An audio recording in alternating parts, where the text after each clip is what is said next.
Okay, we're live. Hello, everyone. We'll give people a minute to filter in. I will just tweet out the link. Feel free to share. Yep. So today I am joined. We have quite a large group of people with us today. So as usual, I'm joined by Sam. Hello, Sam. Hello. How's it going? Yeah, not too bad. We're still in lockdown, aren't we? I mean, I guess you've been in lockdown a little bit longer than everyone else up in the north. Yeah, I don't know. To be honest, I'm still going to work. I'm still walking. My life's not that exciting normally anyway, so I don't really notice too much difference. It's just depressing the thought, to be honest. I mean, yeah, if you go to town or whatever. Yeah, I just can't go to the pub now. That's the only downside to all. It's the biggest issue. Yeah, I guess you've been working from home. You're not working from home, are you? No, I'm still going in. So Lucky. I'm an old essential worker right now. Yeah, well, I think I could have got essential worker, but my company decided not to because it wasn't really worth it. But yeah, it'll be fine. I'm also joined by two other gentlemen. We have the eternal Welshman, Mr. Owain. How are we doing, sir? That's a new tag. How are we doing? You right? I was going to introduce you as Owen just to annoy you, but no. We don't do that. So, lads, I'm gonna make you jealous. I've been to the pub now 2 nights in a row.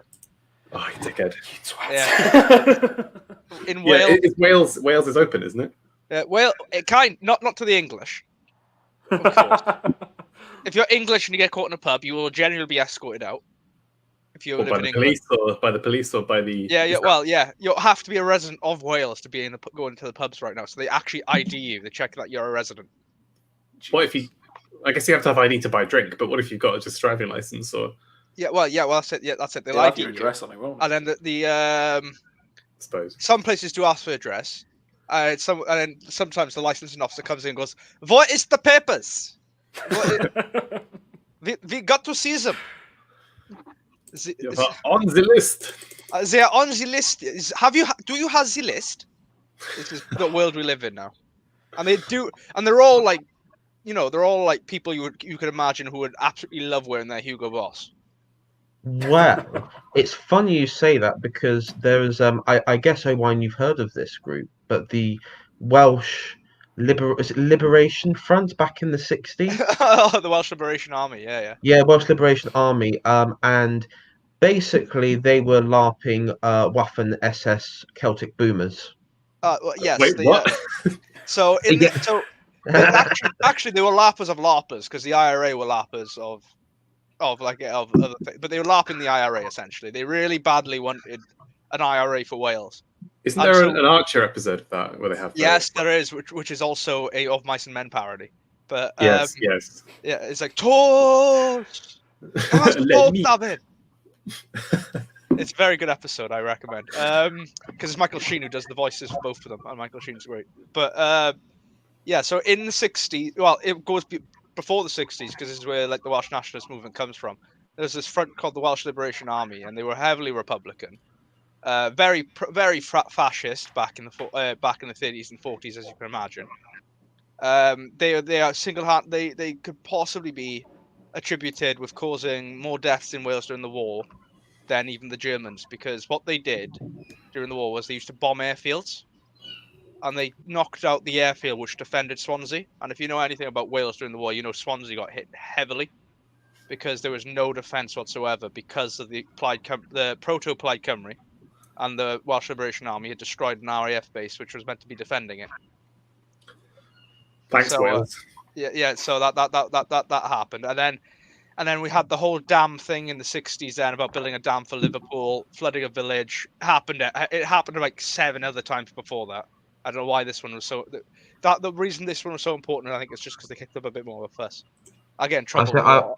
I'll say, Josh, I'll send you on the private chat the link to an image of a well-known image of them. Bloody hell! Let me share this. Oh, my dog's just arrived. It's the fucking eye patch as well. Like he is.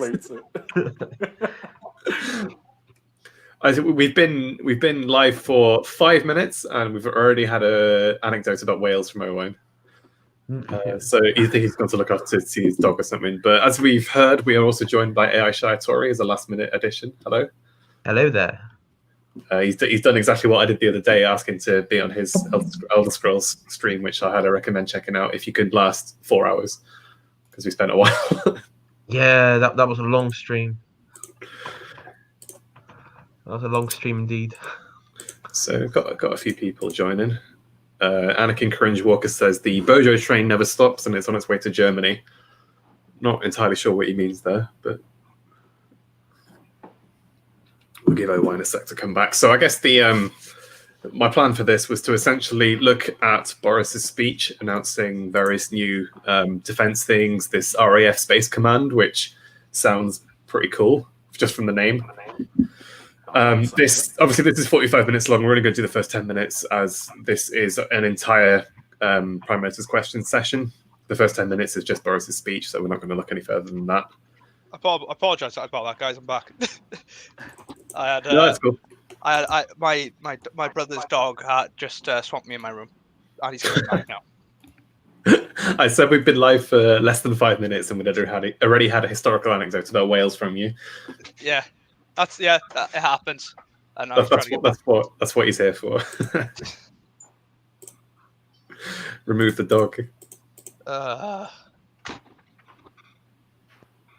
Right. Okay, so as I was saying, yeah, we can have a look through this speech of Boris. We can stop it at any point, do a bit of an EFAP on it.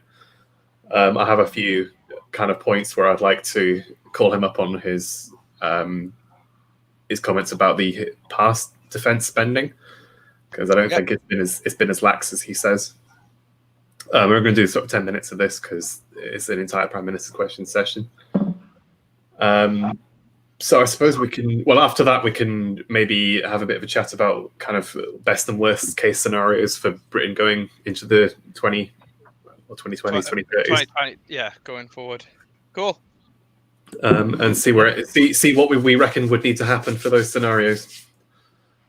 If it's Avalok says he's here to say that revolution is a moral position. I mean, if we come up with the best case scenario that means that we need a revolution, then well, let's hope we don't get there. We are in a revolution. We just don't know it yet. I'm sure. Yeah, we can elaborate on that further, I guess. Yeah. So you'd have to let me know if the audio is working on this, because normally it doesn't, but I think I fixed it this time. So we'll go.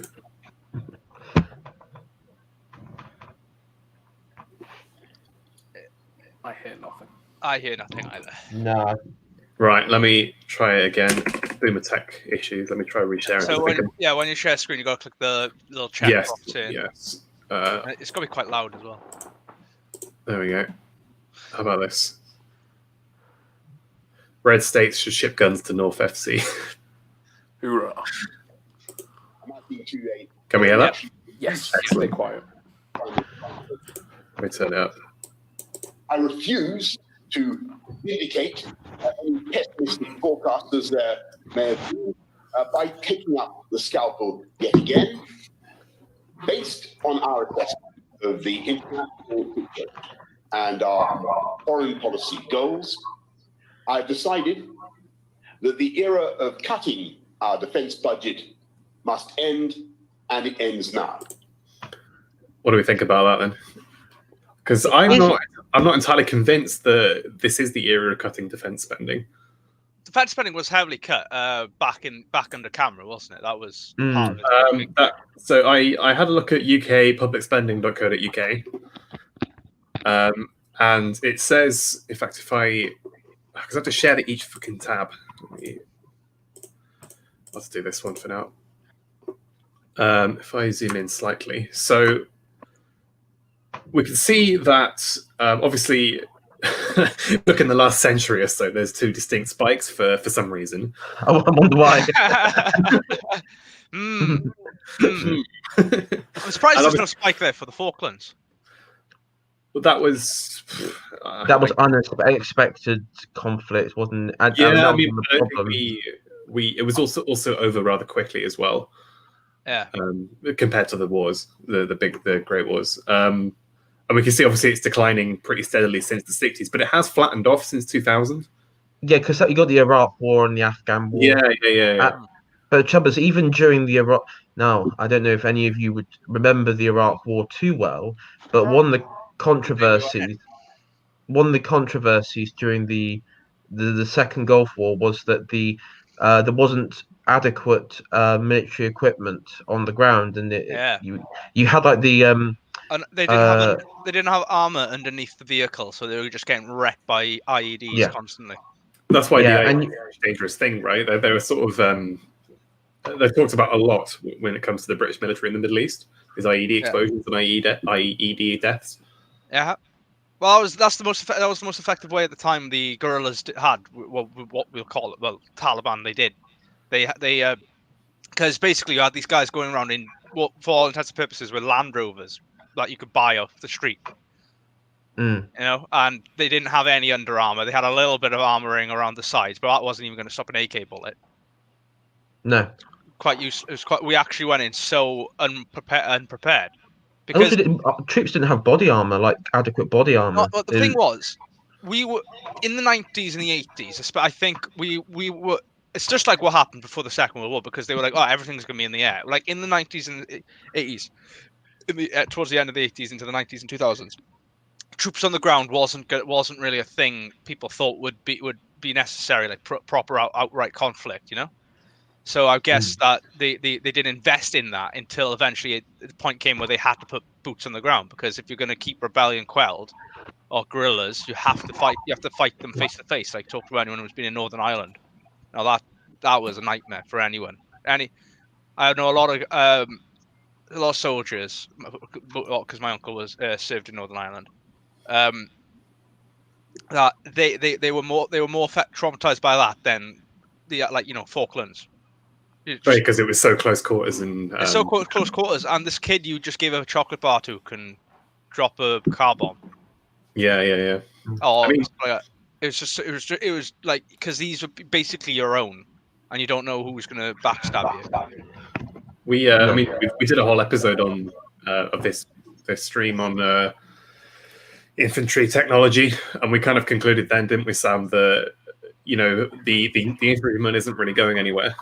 No, the infantryman never can go anywhere, because you'll always need actors on the ground. But the problem is the ways of killing infantry, because we're not having modern consensus on kind of the I don't know what would be the rules of war, say like what we had with the Geneva Convention, and it definitely has not kept up.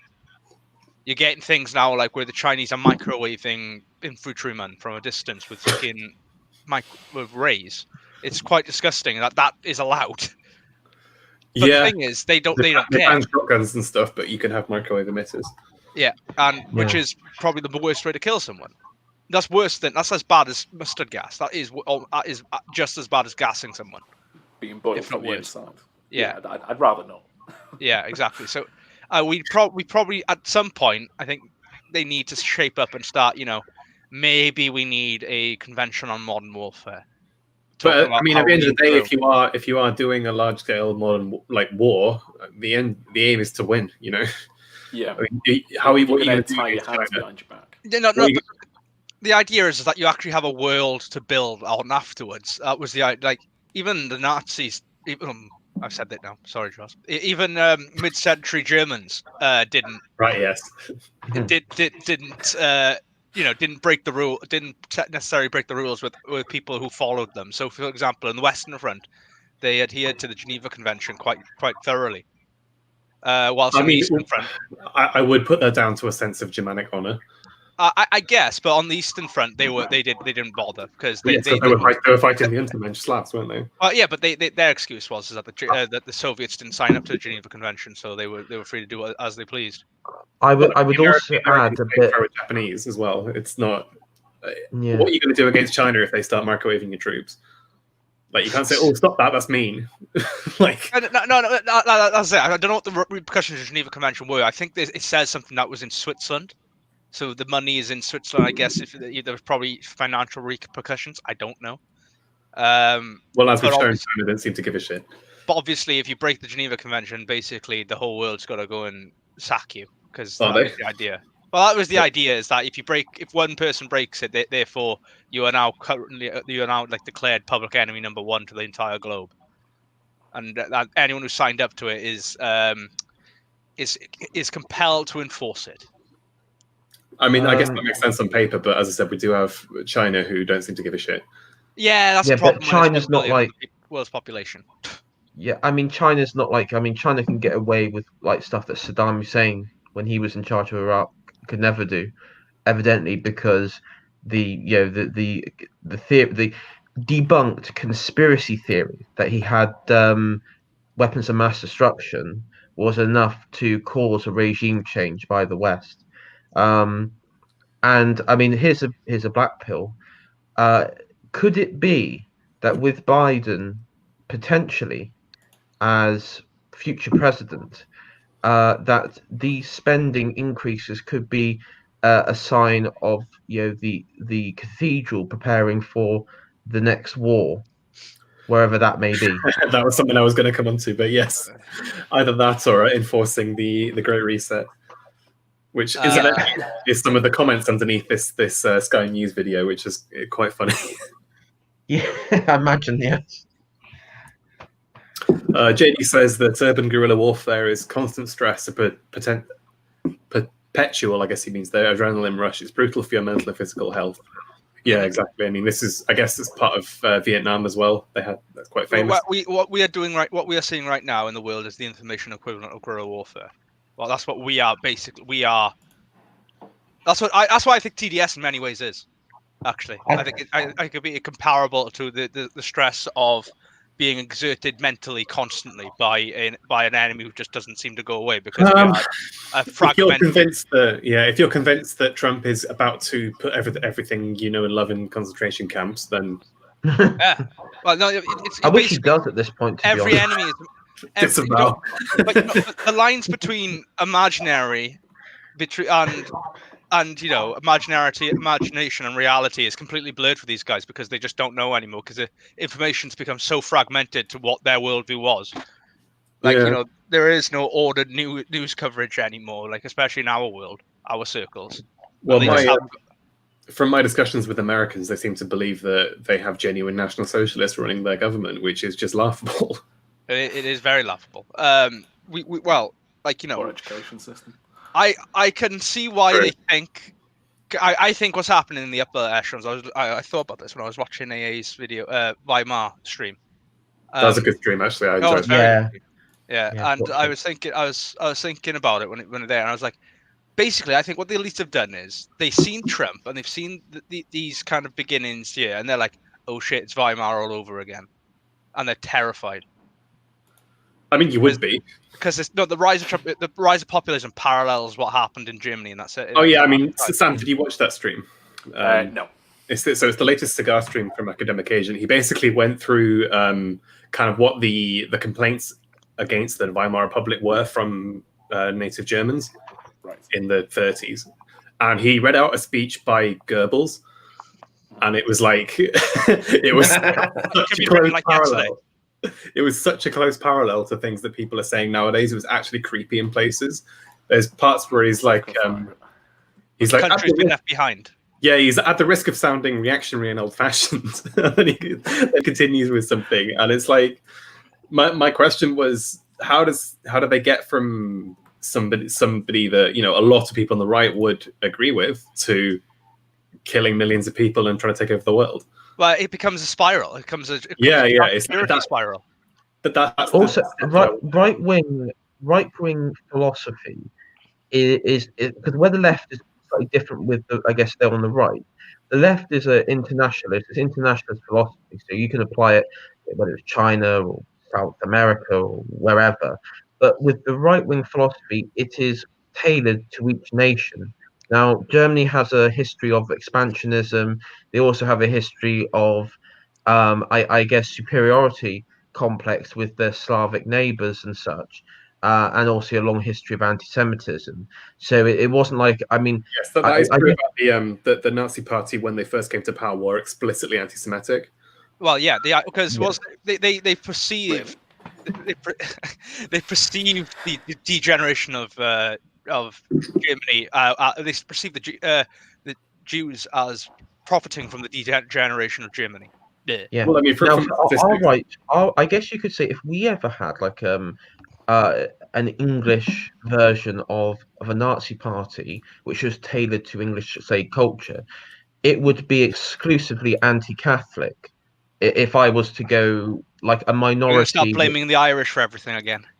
yeah. Well, I mean, you joke, but unironically, it would be. Though. I've seen rumblings of that, if I'm honest. Well, I wouldn't. So, do you think that for Britain, it's like we blame the Europeans and the Irish for everything? Yeah, because that's the thing. Because one of the common denominator with like you go back to the. So I don't like where that would end up. Maybe I don't like it. My family's already got enough blood on its hand to do with the Irish. Yeah. I'm a descendant of Cromwell, by the way, lads. So that's why I'm mentioning that. Oh yes, but I think with the Irish question, I think the Irish question. The what I was getting at was that I think there is this sort of belief that goes back to, you say, like after the Restoration period, that Roman Catholics were once more tied with Europe and the continent compared to the Protestants, and that you see that with our last Catholic king, James the Second. I don't know which James he was for Scotland, but yeah, that's why you had the glorious revolution and such. Yeah. I mean, I guess what Protestantism was. I guess we got William of Orange from the Netherlands, and the Germans were also Protestant at that time. I don't know about Scandinavia. Yeah, I think Scandinavia is like they were like one of the first ones to go Protestant. But I mean, that's the thing. It's because Europe always had this north-south divide between the Northern Europeans. I've seen it divided up as lazy Europe and autistic Europe. Yeah. So yeah, basically. If I was to think about this, how Britain would end up maybe if this is Weimar too, Boogaloo. Electric Boogaloo. Yeah. Is that British philosophy doesn't typically see things as racially. No. It's not going to go. We're not going to go. Oh yeah, the English race. You see that from sort of Victorian, I guess, authors, poets, historians, but they don't mean. Yeah. That's what I'm saying. Is they don't mean like white, black, Asian, whatever. You could join the English race in the Victorian sense. Yes, they mean the people, the ethnicity, the culture, not just They mean it's shorthand for civilization. Yeah.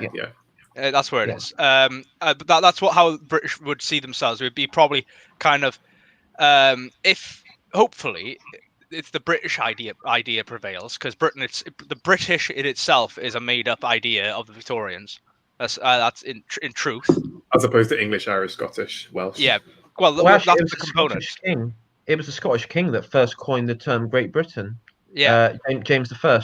Yeah. Yes. Well, Great Britain being a Roman, the descendant of the Roman concept of what Britain was. You had Britannia Secunda, Britannia Prima, Hibernia, I guess. Hibernia and Alba, and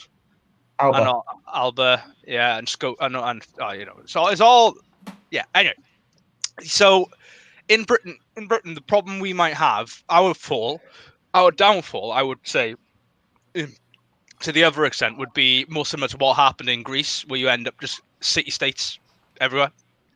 Oh, I don't know. My Hoppian brain is turning onto that idea. No, that's the idea. I think Britain is very similar to Greece. I think in the way it's being used in Western civilization. I always hold this idea that Britain is Greece to America's Rome.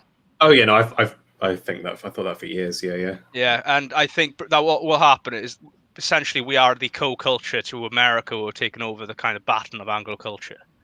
Yeah. And taking it to its logical end, which America was the logical end of British philosophy, I would say. Well, yeah, emphasis on what. Yeah, the British philosophy's dying. It's pretty much, it's coming to its end. And you have the satellite states of Greece and Rome, then in Canada, Australia, and all this, and they're pretty much done. They're separating, and they're going to become their own little hermit kingdoms, if they're not careful. Yeah, I mean, we've gone away from our main topic. I know, here, but I enjoy talking about this. I'm going to bring it back. What I was saying about defense spending is that it seems to be that in the last, a couple of decades, it hasn't changed that much. So as a percentage of GDP, it's so there's been a bit of a up and down, but it's only reduced a little bit overall. And obviously, in real terms, not in real terms. What I mean, in like raw numbers, it's gone up. But obviously, GDP's gone up, inflation's gone up. So I'm not entirely sure what he means. I mean, he says in a little bit that as a percentage of GDP, it goes up, but that's still less than what it was in 2000. So we'll see. We'll see. I'll just continue the video. Actually, I'm going to have to reshare it because I need the audio back. One thing I was going to also point out was, do you guys remember when we had increased spending for the Navy in the past, and it was then turned out that we would need to share our aircraft carriers with was it like French. the French and stuff? Essentially joined our navies together because that's what Boris, when he was, I think he wrote an article actually on it. He was heavily criticizing it. So I wonder that in his sort of rattled mind, that's what he was sort of trying to talk about. I can imagine Boris is well on board with we need to rule the waves again, because I imagine in his very odd, mutated version of British patriotism now. Yeah, I mean, you said nationalist there, and this is something that I was thinking, that this appears to, if we have a spectrum of like nationalist as opposed to internationalist, this is definitely a nationalist step. Not obviously, like, it's not I don't know what to call it. Look, the definitions of everything's changed. The political compass. When you say nationalist, you think of goose stepping basically now. No, but I would because Boris is an anywhere, right? He's not a somewhere. Yeah, and so, but he proclaims to be the voice of the somewheres. This is definitely a somewhere step. But the thing is with British. But I think that the thing that was his perception of the British Empire is that it was an internationalist, an internationalist society. But that's what your cosmopolitans tend to think of as well, like your Lawrence Foxes and stuff. I think he buys into the idea that the British Empire was the great diversive empire that it was, empire that it was, and it was successful because it was so good at it kind of bringing in this diverse range of peoples together, which is not necessarily true, especially if you don't look at if you're not viewing the hierarchy properly. But, that's like Boers getting your camps. Jesus. Oh look, the Boers refused their diversity. That's why they. But that's not even right. The camps of peace. Churchill says this. If you refuse diversity, you get put in camp. That's the lesson. Churchill said, isn't it the reason the Boers didn't like the Empire was because we were too tolerant of the blacks. We wouldn't allow them to expand into like Zulu and other territories, and then it was like, no, we're going to break away, and it's like, oh no, you don't. What other great nation did that before? Sometime around 1776, I believe. They did. We said you can't go past these mountains, and they got really pissed off. Yeah, but we learned from. But the trouble is that was the thing. Like in the First World War, it was a bit of a disaster. The second one was like a cleanup operation, and that's when we sort of got a bit. We went a bit down the Austrian painters rabbit hole when it comes to camps and such. Yeah, that went a bit wild.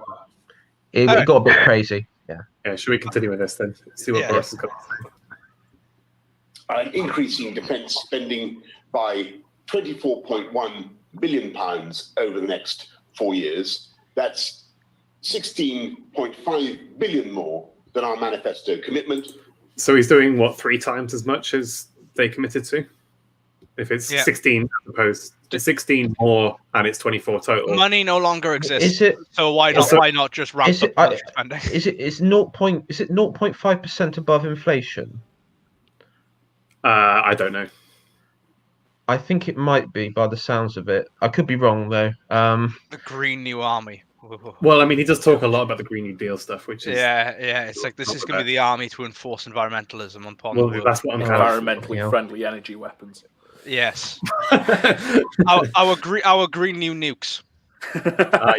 Literally, Raising it we as a- need to drag his girl in Minecraft. That is, we need to drag his girlfriend in Minecraft out of fucking Downing Street and away somewhere because it's quite clearly she's worm tonguing in his ear all this Green New Deal crap. Well, it's too late for Boris now. He's already gone. If you put in all this green crap, I'll let you worm tongue me. The entire cabinet. What happened? What happened to Rob? Love of the town. Rob used to be quite a quite a balls. Yeah. Had a bit of a spine, and now I just don't hear anything from him. I think he's been completely sedated. Well, he said something about would you kneel to Black Lives Matter, and he said like I only kneel to my wife and the Yeah, Queen. And when he tried to run for the leadership, didn't he like say, "Oh yeah, I'm not a feminist. I hate feminism." I think he said he got rid of the Equalities Office, didn't he? He did. He said, Something "You don't along need those any of lines. this. This is wrong." And I'm just like, why did we? See, if the media weren't such arseholes, Rob could have done well. But the problem with Rob, he's got a bit of the Hague about him. He hasn't got quite the charisma.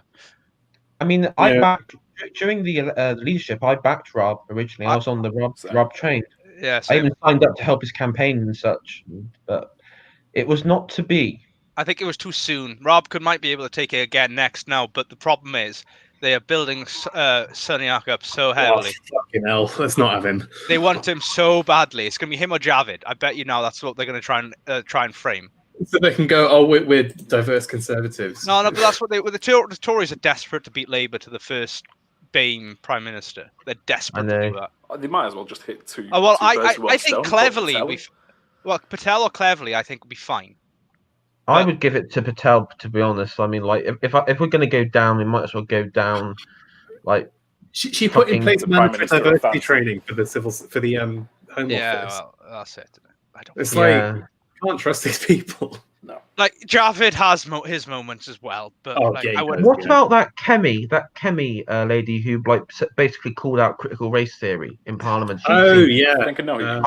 I mean, that would I would like if she said I'm going for leadership, I'll go. Yeah, I'll back you. I guess we'll go for it. If it's about education reform, which is desperate, we're desperately needed in this country. But like, no, it's. I just don't know. I think that they're desperate to beat Labour to it, and Labour, who have still never had a female leader, for all their nonsense. Yeah, well, the last election they had 4 female candidates and 1 guy, and they all voted for the guy. Yeah, it's and the guy is just Blair in new clothes. He's also like nowhere near as good as Blair. No, Blair, right, for everything, right? But he was an amazing orator. Yeah, and Keir Starmer isn't. No, and Starmer is just a barrister who's been put who happened to be a communist.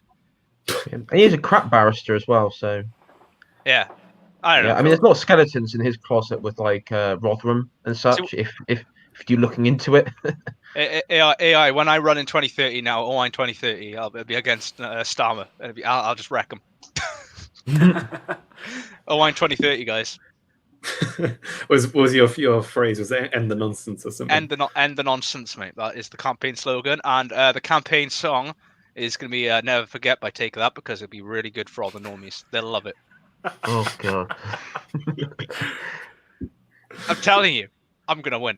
Yeah, I mean, I think you two are more on the Tory entryism train, whereas I'm more like. Well, I think I'm close to. The thing is, right, I never really got into my constituency yet.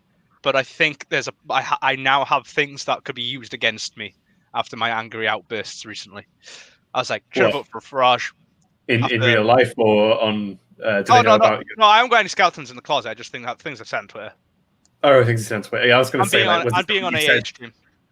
Yeah, I was going to say, is it something you said to somebody's face in like your local constituency, or is it something you said online? But yeah. Oh, dude, some of the things you say in the pub are far more edgier than you say in bloody on AA streams, for God's sake. Yeah. It- Well, I mean, the AA I lost his mean, job. I've been on BBC. To be honest, I've been on BBC BBC like the local politics. Like the regional politics things on Sunday. Yeah. Discussing, and it's like I'm waiting for the day I go on there like for like next year, like when I do the council like candidate elections, and they're gonna say, so we found out you got this ulterior account, and it's like, and they go back through all my streams that we've been Never discussing. apologize for them. Just say I am discussing ideas, and some of these ideas may not be palatable to the common people, though I do not hold them. Fucking plebs. No, and I'm just, you know, you have to say, look, I discuss these ideas as a matter of national importance. You have to frame it. It's all about framing. Yeah, you know what would happen? That you'd like say to me, so you're discussing putting Boers in camps, and it's like, well, if the national need rises to it, then we might have to. Look, you frame it badly there. Yeah. Back to the video. Back to the video, yeah. The share of GDP to at least 2.2%, exceeding our NATO pledge and investing £190 billion over the next 4 years. So the NATO pledge is 2%, correct? Yeah, we're well exceeding that. I think. Well, yeah. I mean, America's the only one who are. They're something like 4%, something like that. America and the UK keep dragging Europe. I think there's I think it's something like Poland as well. Might. Well, I don't blame, see the Poles, right? Militarily, the Poles have always been pretty based. Yes, and then the winged hussars arrived. And the winged hussars arrived. Yeah. But it's the Germans are the problem because they're the laziest ones, and they rely on their gas from Russia. Yeah, That's not that about. We've been over that several times on this stream. I feel so bad for the Poles in history militarily though, because they do so well. They train so hard. They're some of the best trained forces in the world. Like their pilots in the war were second to none. It's just they get given the shittest equipment, and they get completely swamped because everyone around them is just like got massive. You know, between Germany, the German Empire, and the Russian Empire. Yeah, exactly. And like you feel so bad for the Poles. You're just like, look, Hamlet, Anvil. I think in Britain naturally we have a kind of I feel sorry for the Poles, like you know, because we don't get squashed because we're an island because God loves us. But yes, for that reason, completely. Because God's English, we know this, right? Yeah, God's British. He speaks English. He's definitely not Welsh though. He's definitely English. I'm from God's country, you know. He keeps us green for a reason, boy. And so yeah. So that I think there's that and Belgium. We created Belgium, and we feel we have a need to protect it. Yeah, that's true. And then maybe we should revise the plan on Belgium. I think Belgium was a British invention, and nowadays. Right. Have you been to Brussels recently? Oh, yeah, I went a couple of years ago, and it's an absolute shithole. Well, it's because we transferred ownership to the French. That's true. We shouldn't have. We gave Europe over to France. Around Brussels are nice. I went to Ghent and Bruges, and they're really nice. Beautiful. See, all the countries that stick with Britain, like the Scandinavian countries and stuff, did really well when we were like kind of in charge, helping them oversee things. All the ones we gave to France, Southern Italy is still terrible. Parts of Spain are still extraordinarily poor. Portugal, I guess Portugal was always on our side, but some of their bits are pretty shit. Portugal didn't know where it wanted to be in the end. Belgium, not too great. You know, so that's it really. Let's continue. More than any other European country and more than any other NATO ally except the United States. The Ministry of Defense has received a multi-year settlement because equipping our armed forces requires long-term investment, and our national security in 20 years' time will depend on decisions we take today.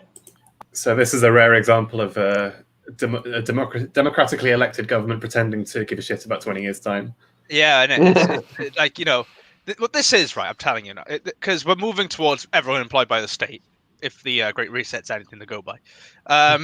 And so obviously you're going to have to spend big into the military to do that, because you know that's going to be a big state workforce there, and someone's Well, gonna yeah, I mean, Boris' framing of on Twitter, I saw a lot of the framing was around, we're going to create this many thousand new jobs, and it's like, I would prefer it if you emphasized we're going to defend the nation better, rather than we're going to create this many jobs. We're going to get you all under the government money. Exactly. And yeah, as you say, they're not private jobs. I mean, they might be in weapon manufacturer and cybersecurity and stuff, but a lot of them will be just directly employed by the state. Yep. And so the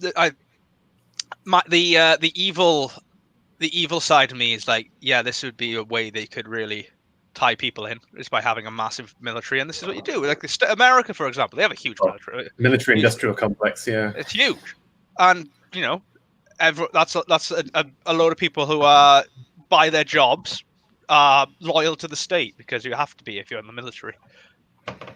Well, I mean, they've been talking about the military industrial complex since Eisenhower. Oh yeah, like so.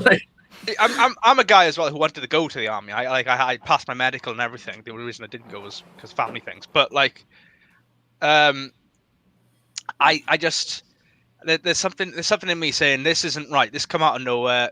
He doesn't actually have the funding to do this in a time where we're going to be raising taxes. What is like? Okay, I understand that you want to like maybe pass off some of the RAF budget to defend satellites, but something seems off. Money printer go brewer. I tell you, they're gearing up for the next, the Great War after the Great Reset. Well, we've always been at war with. Yeah, but the thing is, I just don't know. I've done this in the teeth of the pandemic amid every other demand on our resources, because the defence of the realm and the safety of the British people must come first. I pay tribute to my right honourable friends, the Chancellor and the Defence Secretary, who believe in this as fervently as I do. Reviving our armed forces is one pillar of the government's ambition to safeguard Britain's interests and values by strengthening our global... Now this is something I think that going forward we need to start getting people to try and define. Is like, what do you mean by Britain's values? Because your values, your British value, your version of British values will differ to mine. Because there is, like, it's become so we've been using that term for so long. The Tories have a terrible problem using that term over and over again, and never ever defining it. Those historic, deeply rooted British values of diversity and inclusion. Yeah, that's where they go straight to. It's like, oh yes, inclusion, diversity, tolerance. And then eventually, if you keep going, oh yeah, free speech, kind of. Free trade, not really. Post-war, like post-empire, we've had like this really bizarre thing where you had one section of society where it was. Britain was, the cultural Britain was basically the empire, plus legacy, plus people who came here, from the empire, and then you just had, I guess, what you would describe as the Little Englanders, the people who accept Britain as just a nation and don't really think about everything else going on outside the nation. And so, we need to choose. Either we still stay with the British imperial theme, or we don't, and we just become Britain. Take each one to its logical conclusion. If you want to be British imperial, then let's go. All I'm saying to like all the leftists and everything, and all the internationalists, like, if you want to be imperial, I'm happy to jump on that train. But at the same time, you got. I mean, this is the sad thing. Like post Thatcher, is you had a group within the Conservative Party that decided that Britain's future will not be independent nation with Commonwealth. It would be nation within Europe. And Heseltine and all those lot have a lot to answer for, because they are single-handedly more responsible, in my opinion, than probably Blair, because they facilitated Blair, but they were the ones that sort of led Britain down. People leave Major alone, but he was a very bad prime minister. He was terrible. I mean, he was the worst prime minister. Yeah, some of the stuff he's been saying in the last few months has been horrendous. Like, we've got to accept that we're shit, basically. Can you imagine? Because I think a lot of the stuff that was drummed up about Thatcher afterwards was drummed up by the media in the similar way that they're trying to drum up with Trump right now. I can see. I can think that if we look back at the downfall of Thatcher, you'll see something very similar to what they did, what the media is trying to do to Trump. The eternal black pill is that all of history is just like, just that, basically. Not all of history is a lie, but it's just that it's all. I mean, a lot of that stuff is going to be. I watched an interview with Neil Kinnock, Owain, and he said something which I thought was quite interesting. Like when Thatcher first became leader of the party, this is before the election, before she became prime minister, she became leader, and she was setting out her policies. And he said, we had the Conservatives before who were very much, the management of the country. They weren't ideological in any way.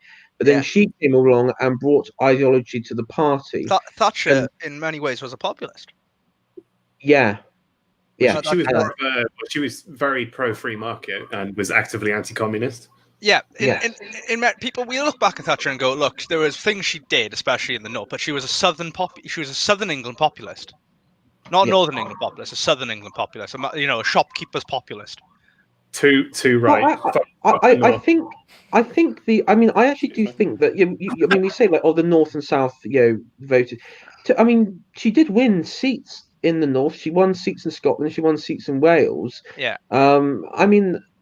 I think it was more like urban, suburban, rural sort of divide. I don't usually buy into the whole North-South. I think that's what typifies North-South divide, is that the North is more rural than the South. But in some extent, because obviously you have the massive urban belt in the North with Leeds, Liverpool, and Manchester. A lot of the South is rural. Yeah, you're right. I scratch what I just said. It didn't make sense. I was going to say. But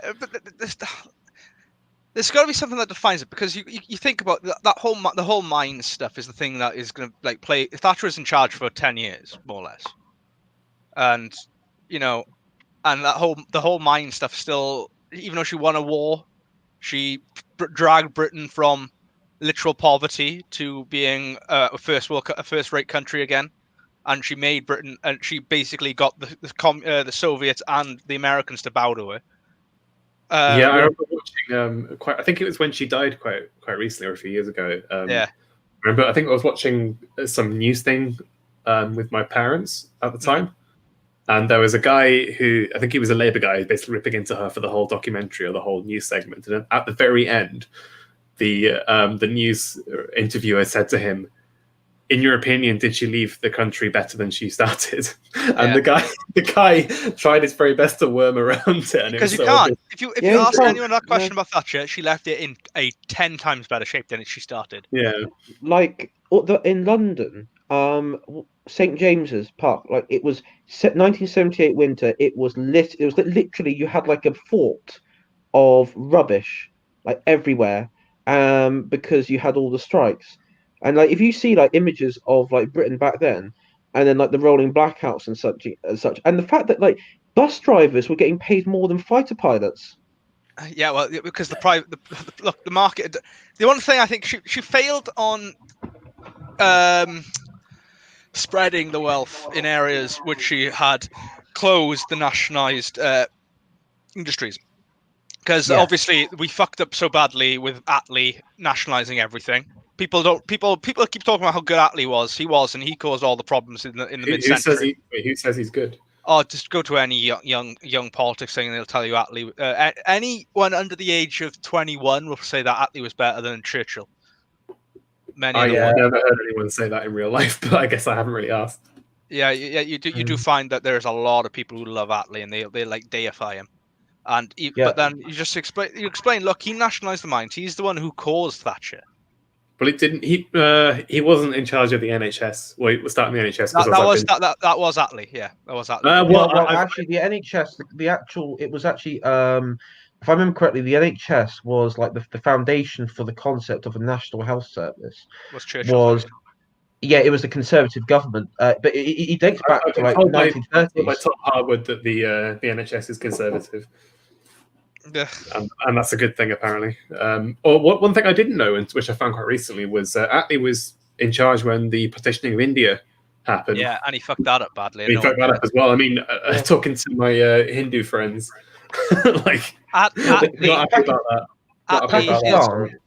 Like literally, the concept of Pakistan was thought up in Oxford. It was in university there.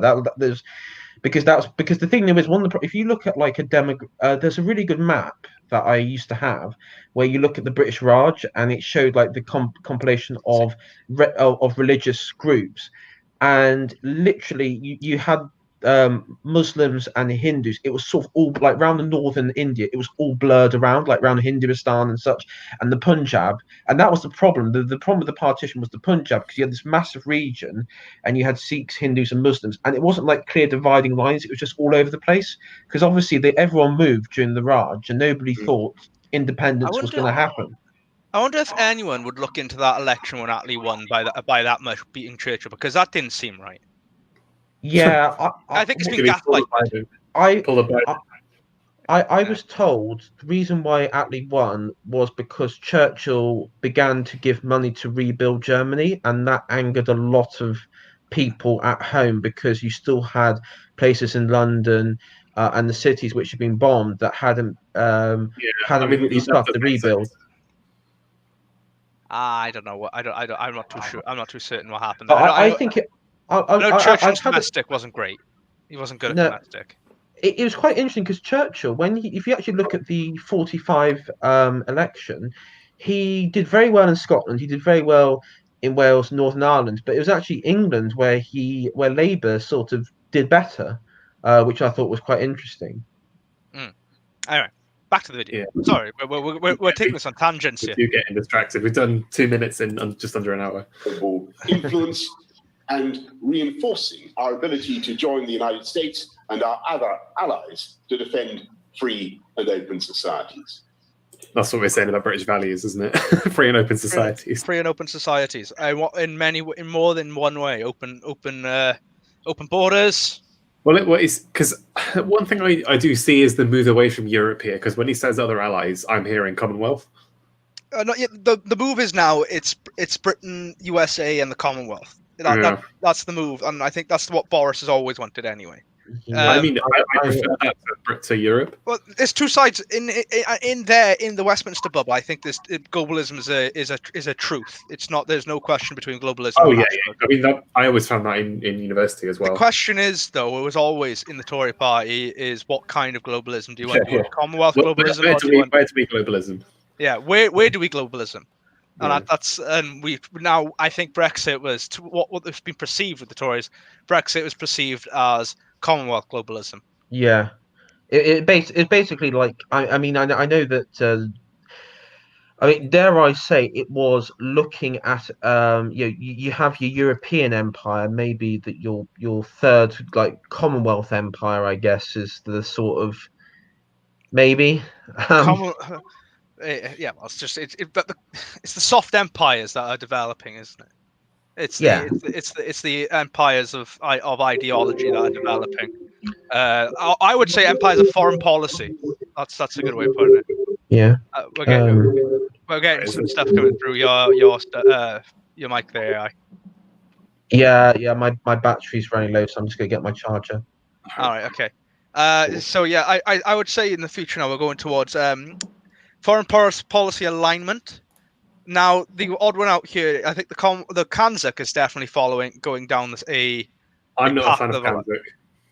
Going down a joint foreign policy. Why would that be, George? I don't want to be extradited to Canada for misgendering somebody. In Canada. And I don't want New Zealand having a say in anything. I don't want Australia. Do you not like the idea of code camps? Well, exactly. They're happening everywhere, whether you like it or not. I don't like. Okay, we can have Kanzuk if the other colonies have no say in anything whatsoever. Just what, Empire 2? Yeah, Empire 2. Yeah, and we also abolish the Tory party. But those are my two. Those are my two terms. Those are two big terms. Leaving Labour's a brave. I think it'd be easier to reform the empire and have Canada and Australia have no say, then get rid of the Tories. True. I honestly think we can dream. I'm gonna. Otherwise, if that doesn't work, then I'm gonna run away to some sort of private law society in the Caribbean. Yeah. So, but I was going to say the red herring and everything now is America. It's like, which way are they going to go? Because Biden doesn't like us. No, he doesn't. No. So any American who tries to tell me that, who tries to complain at me for supporting Trump, I'm like, sorry, I'm looking out for my country if you're looking out for yours. Yeah, I mean, like literally, Biden is pro-IRA. He's a pro-Irish plastic. What do they call that? What we call them, plastic paddies in America. Yeah. I mean, Americans have a weird relationship with the IRA because I know they, just as a sort of anecdote, they have funded them. What? Sorry. Well, exactly. That they have cocktails called the Irish Car Bomb, which they laugh about, and it's like if we had a cocktail called the 9/11 or something, and it's like 2 tall glasses, and you drop in a bomb into each one or something. The Kennedys were the biggest funders. Sounds like a good thing, to be honest. Yeah, we should make that and see how they react. Yeah. Well, now this is again a bit of a spicy take, but my dad during when 9/11 happened, I remember him saying something which I thought was quite he in being in the military he saw what happened with the IRA and such. He said, well, at least they know what terrorism is really like. And it wasn't like oh, you fucking deserve it, but I mean, there was places in New York and Boston and such. You had like proper fundraising for the IRA during. Yeah, so it's like, not saying it was karma, but it's a reality. It brought it home. I've talked to Americans and they're like, they obviously 9/11 was horrific. There was 3,000 deaths, something like that, which is massive for a terrorist attack. And it's like, barring, I don't know, Pearl Harbor, say, it's the only time Americans really have something happen close to home. And it's like, if I'm talking to people abroad now, or like in Australia or America, and I'm like, oh, I grew up in the Midlands. There's a city called Coventry, which was entirely flattened in the 40s. And when you put it like that, it's like, and that was done by the Germans. And it's like, well, why should we agree with the Germans on anything? Coventry's ruined by modernism. Well, also that it's like, if you go to Coventry, there's no buildings older than 80 years, apart from half a cathedral. I could go on. That's another stream in itself. I could talk about post-war rebuilding. Yeah, well, I think at some point, Owain, I mean, it's a slight tangent, but I think this stream kind of we tend to talk about more the futuristic stuff. I think it'd be good to get what could we do architecture-wise with modern futuristic materials. God, okay. Cathedrals. Yeah. I want to know how to build space cathedrals, basically. Well, believe it or not, everything is becoming more timber as we go forward. Oddly, somehow. So we're regressing in terms of our material use. All I'm hearing is 40k. I still want space materials, even if they're made out of stone. We're actually using less alloys than we ever had in construction. Really, it's really strange. And they're like developing a lot of technology to build timber framing. So we're just like, I hate concrete, right? I'm so happy we stopped using. We're slowing down the use of concrete as a facade material, especially. Ugh. But like, where we are using steel to some extent and other cool little alloys, but timber is now becoming far more prevalent again. But what could we build with graphene? With graphene? God, I don't know. I'm taking a piss now. It's not really malleable. I think it would be something interesting to talk about. We'll save that for another time and get back to this speech. The international situation is now more perilous and intensely competitive than at any time since the Cold War. Everything we do in this country, every job, every business, even how we shop and what we eat, depend on a basic minimum of global security, a web of feed pipes, of oxygen pipes that must be kept open, shipping lanes, a functioning internet, safe air corridors, reliable undersea cables, and tranquil. I was going to say, so I guess he's talking about piracy, hijacking, and He's basically AI. Have you seen him there? He's basically quoting what I said in my manifesto Yeah, about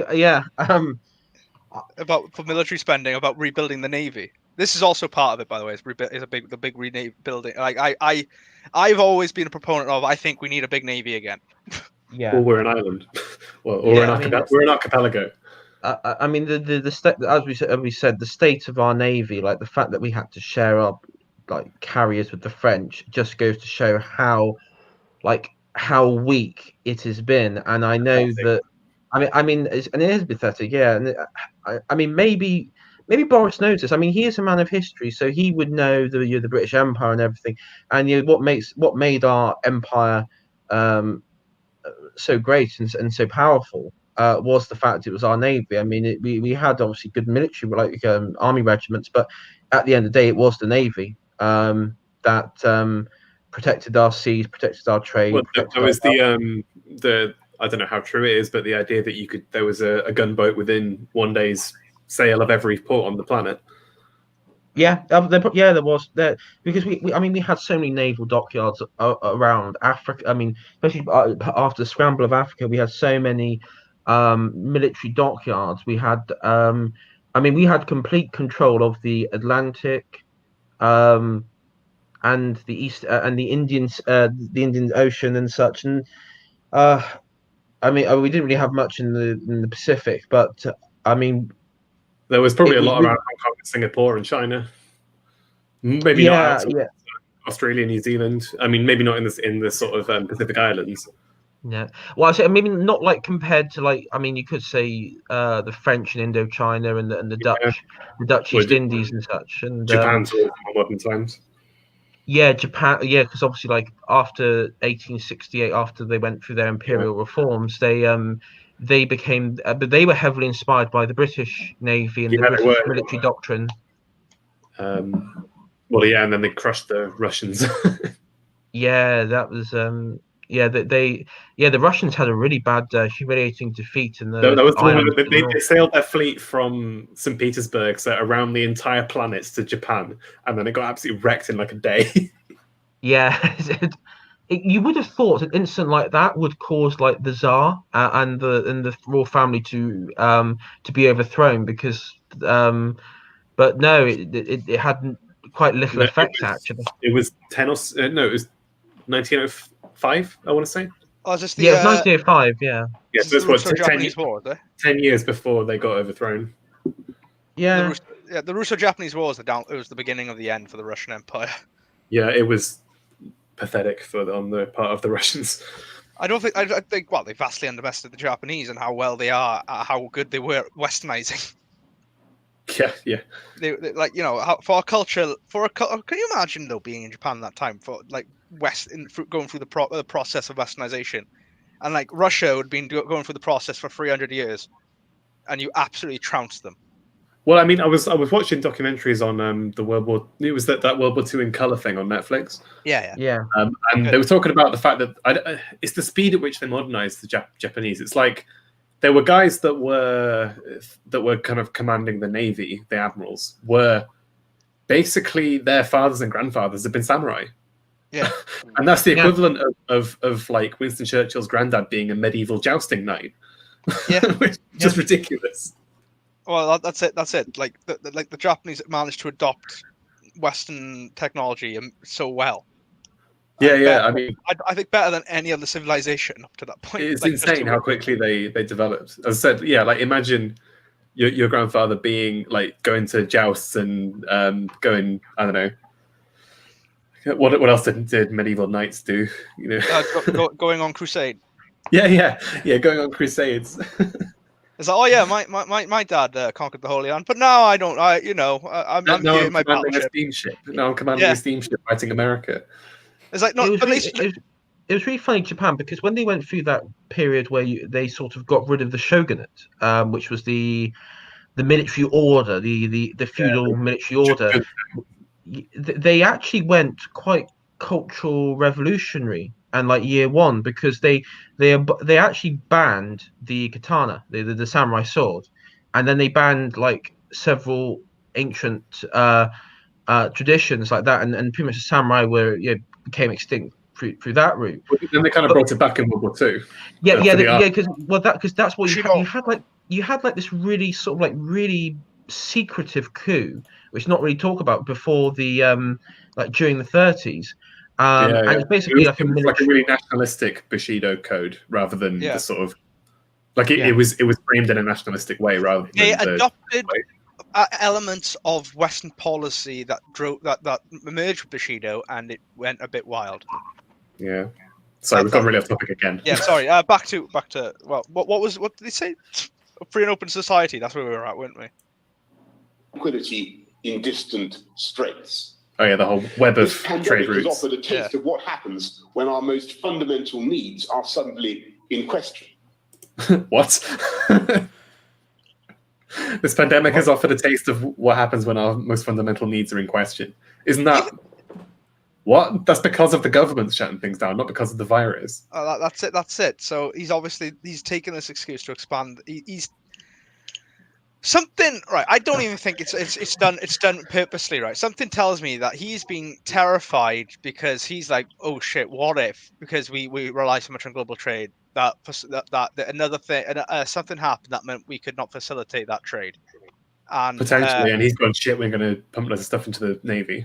It's like shit. This is literally the beginnings of Empire 2. Yes, that's a white. I mean, because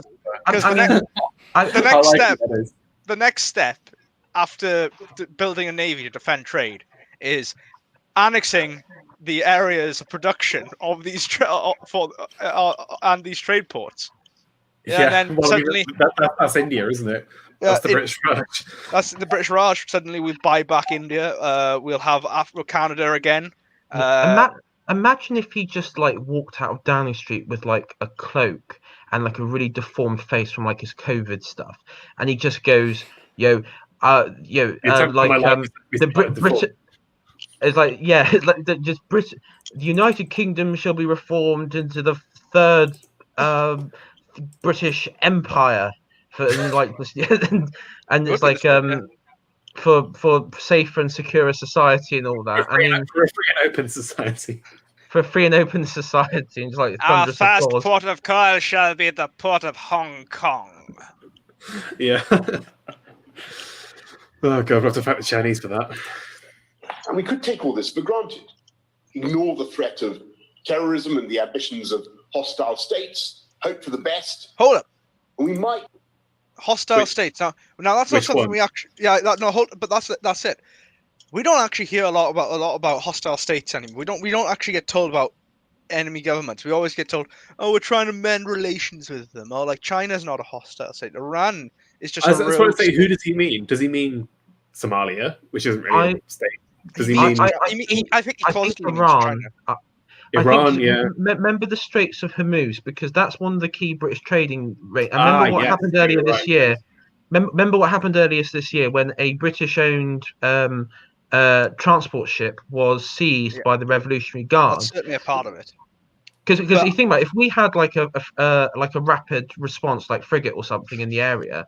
I mean, I'm just thinking out loud here, because the point was the Iranians said, "Oh, we went into their waters," but in reality, we were in international waters, and they just sort of came in and sort of raided the ship.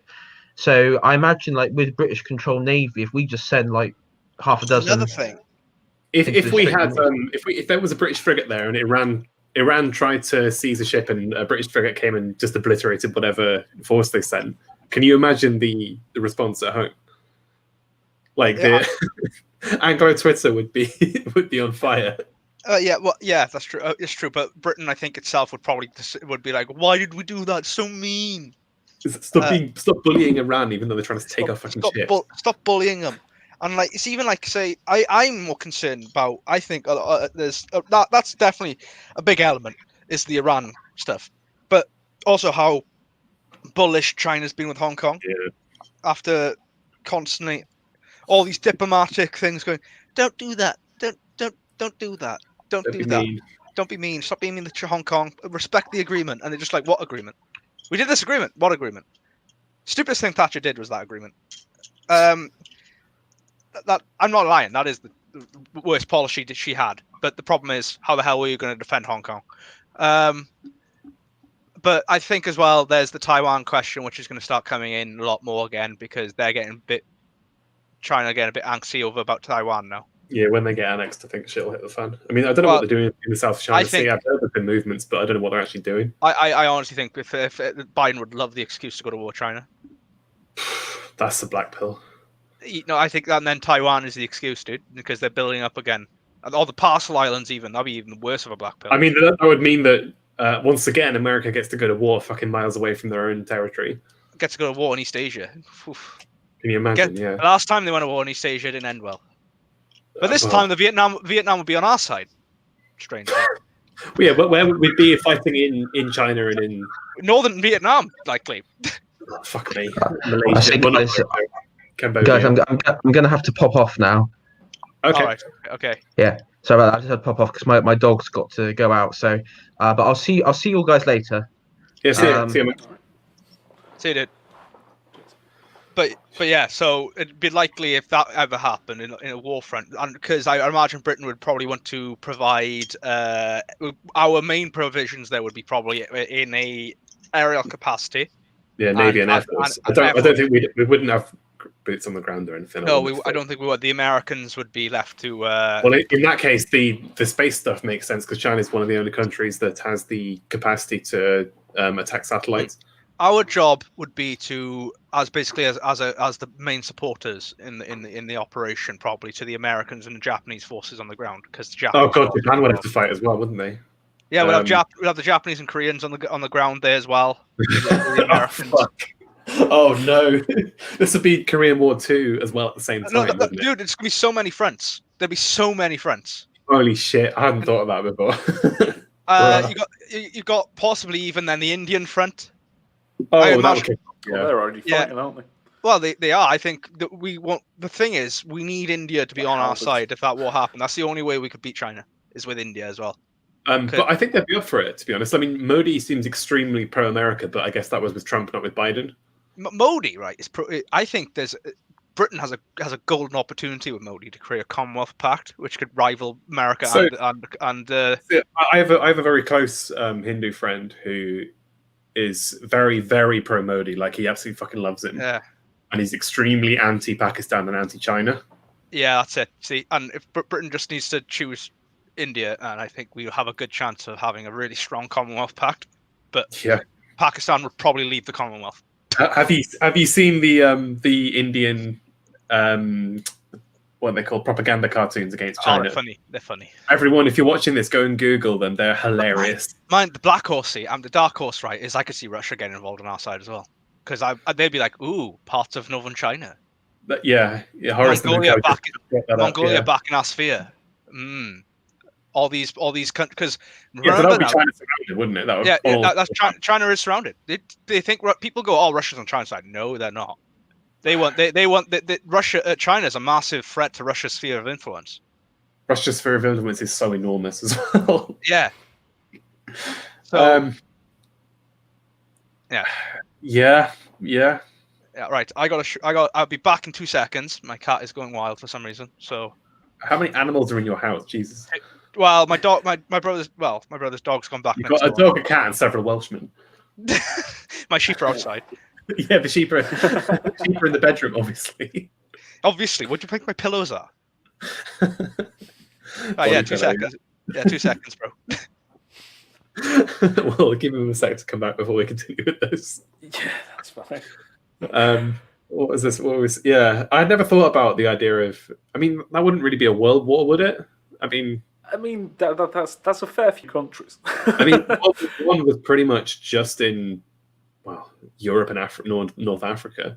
Yeah. I mean, China have got loads of.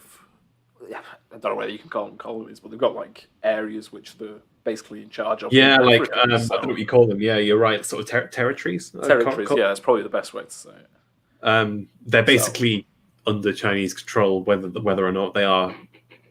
It's strictly through trade, I think, rather than actual colonization. I think they've just gone in. Oh yeah, because from what I've heard, the Chinese people actually in the area don't interact with the locals at all. They just have like a place where they all live and a road to where they work, and that's it.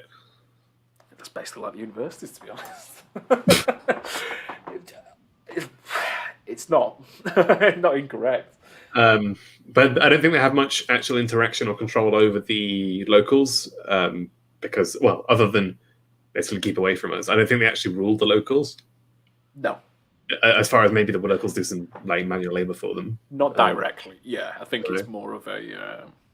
They have It's sort of sort of soft commercials, control. not commercial zones, industrial zones. I don't know what to call them. Yeah. It's hard to describe. I don't know too much about it. I just know that it exists.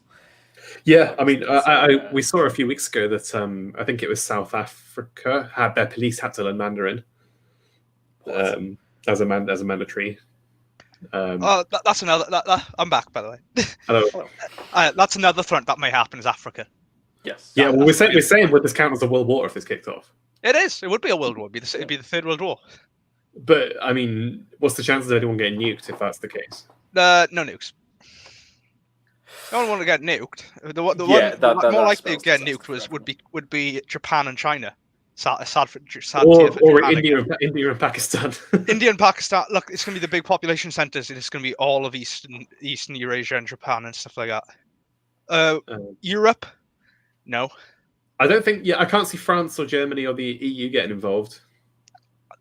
NATO. They'll be too busy being terrified of the Russians again, unless the Russians get any ideas on the Baltic. Well, if the Russians are nominally on the side of the US, and if they're attacking China, then would they? Yeah, but the thing is though, the Russians could just be like, "Fuck it, we're third power in this," because we always want to pretend like we're special.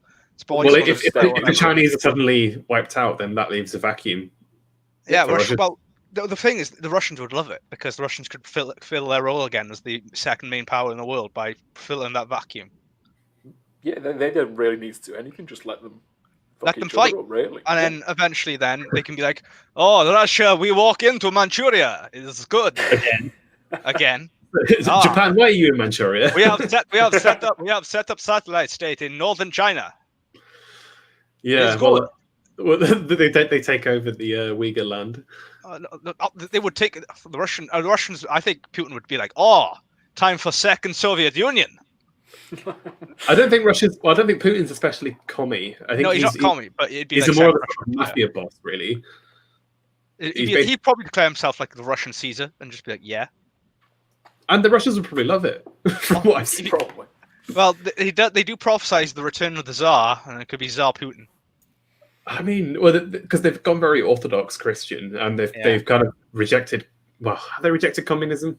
They've rejected the Orthodox Church rejects communism in all ways. It hates communism, but it loves theocracy. And it's like, yeah, if Putin declared himself the Tsar, I mean, it's not like he'll be well in. I think he could get away with doing it, right now. I don't know whether he's much of a family guy, I don't know much about his family. Oh, shut up. Family man, then. I don't know much about his family. He does have kids, doesn't he? And he loves his dogs. It's like, but could he put together a dynasty? Is what I'm saying. I don't know. I don't know. Because obviously, to be a king, you have to obviously rule, but you also have to have a royal family around you. Yeah, I think. But then, as the other end is that Middle East will kick off as well because the Iranians will be like, "Well, we got to do something."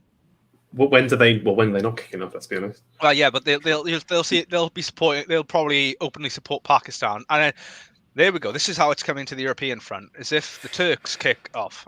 Then half of Germany goes up in flames. Very easily could. No, it could, because Ottomanism is the thing right now in Turkey. Yeah, that seems very strange to me. I've only just seen that kind of appearing because I mean they are the.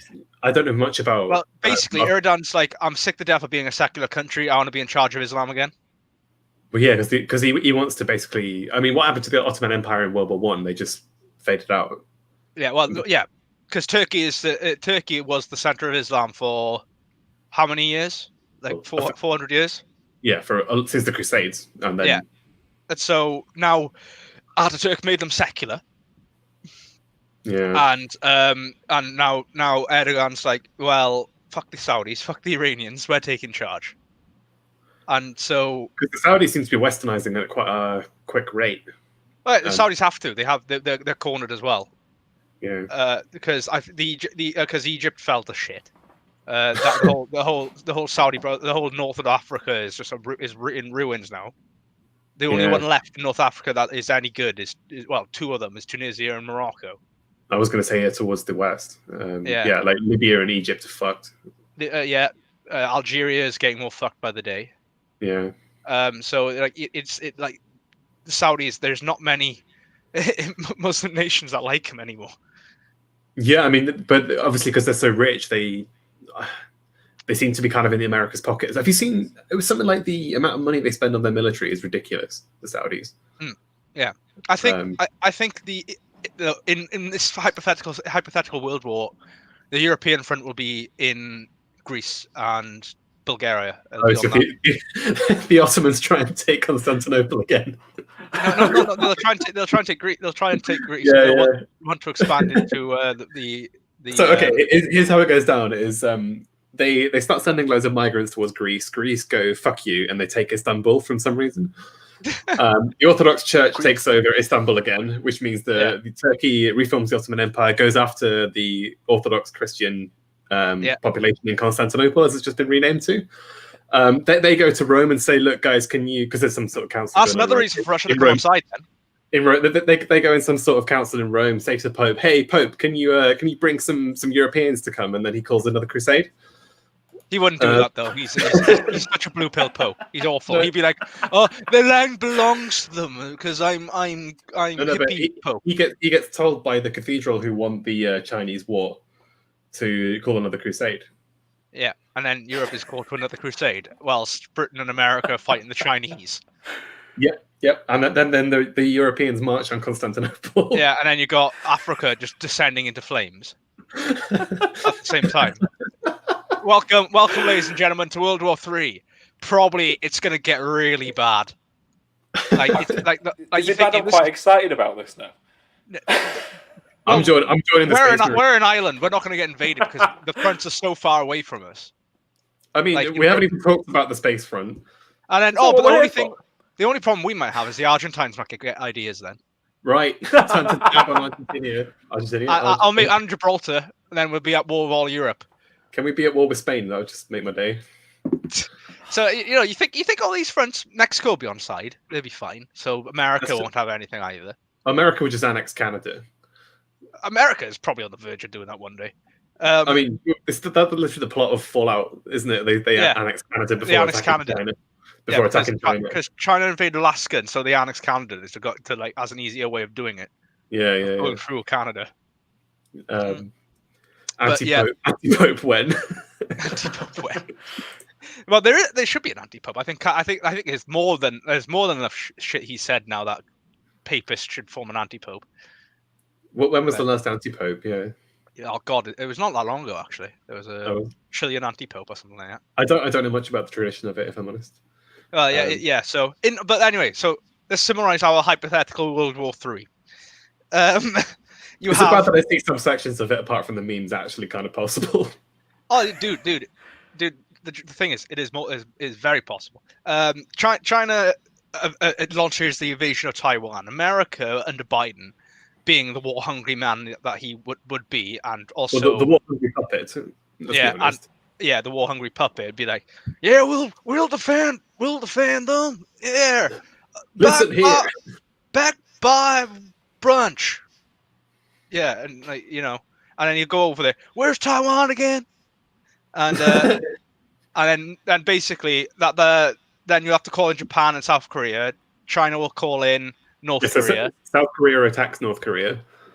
Well, yeah, I think that'll be the excuse then. Done.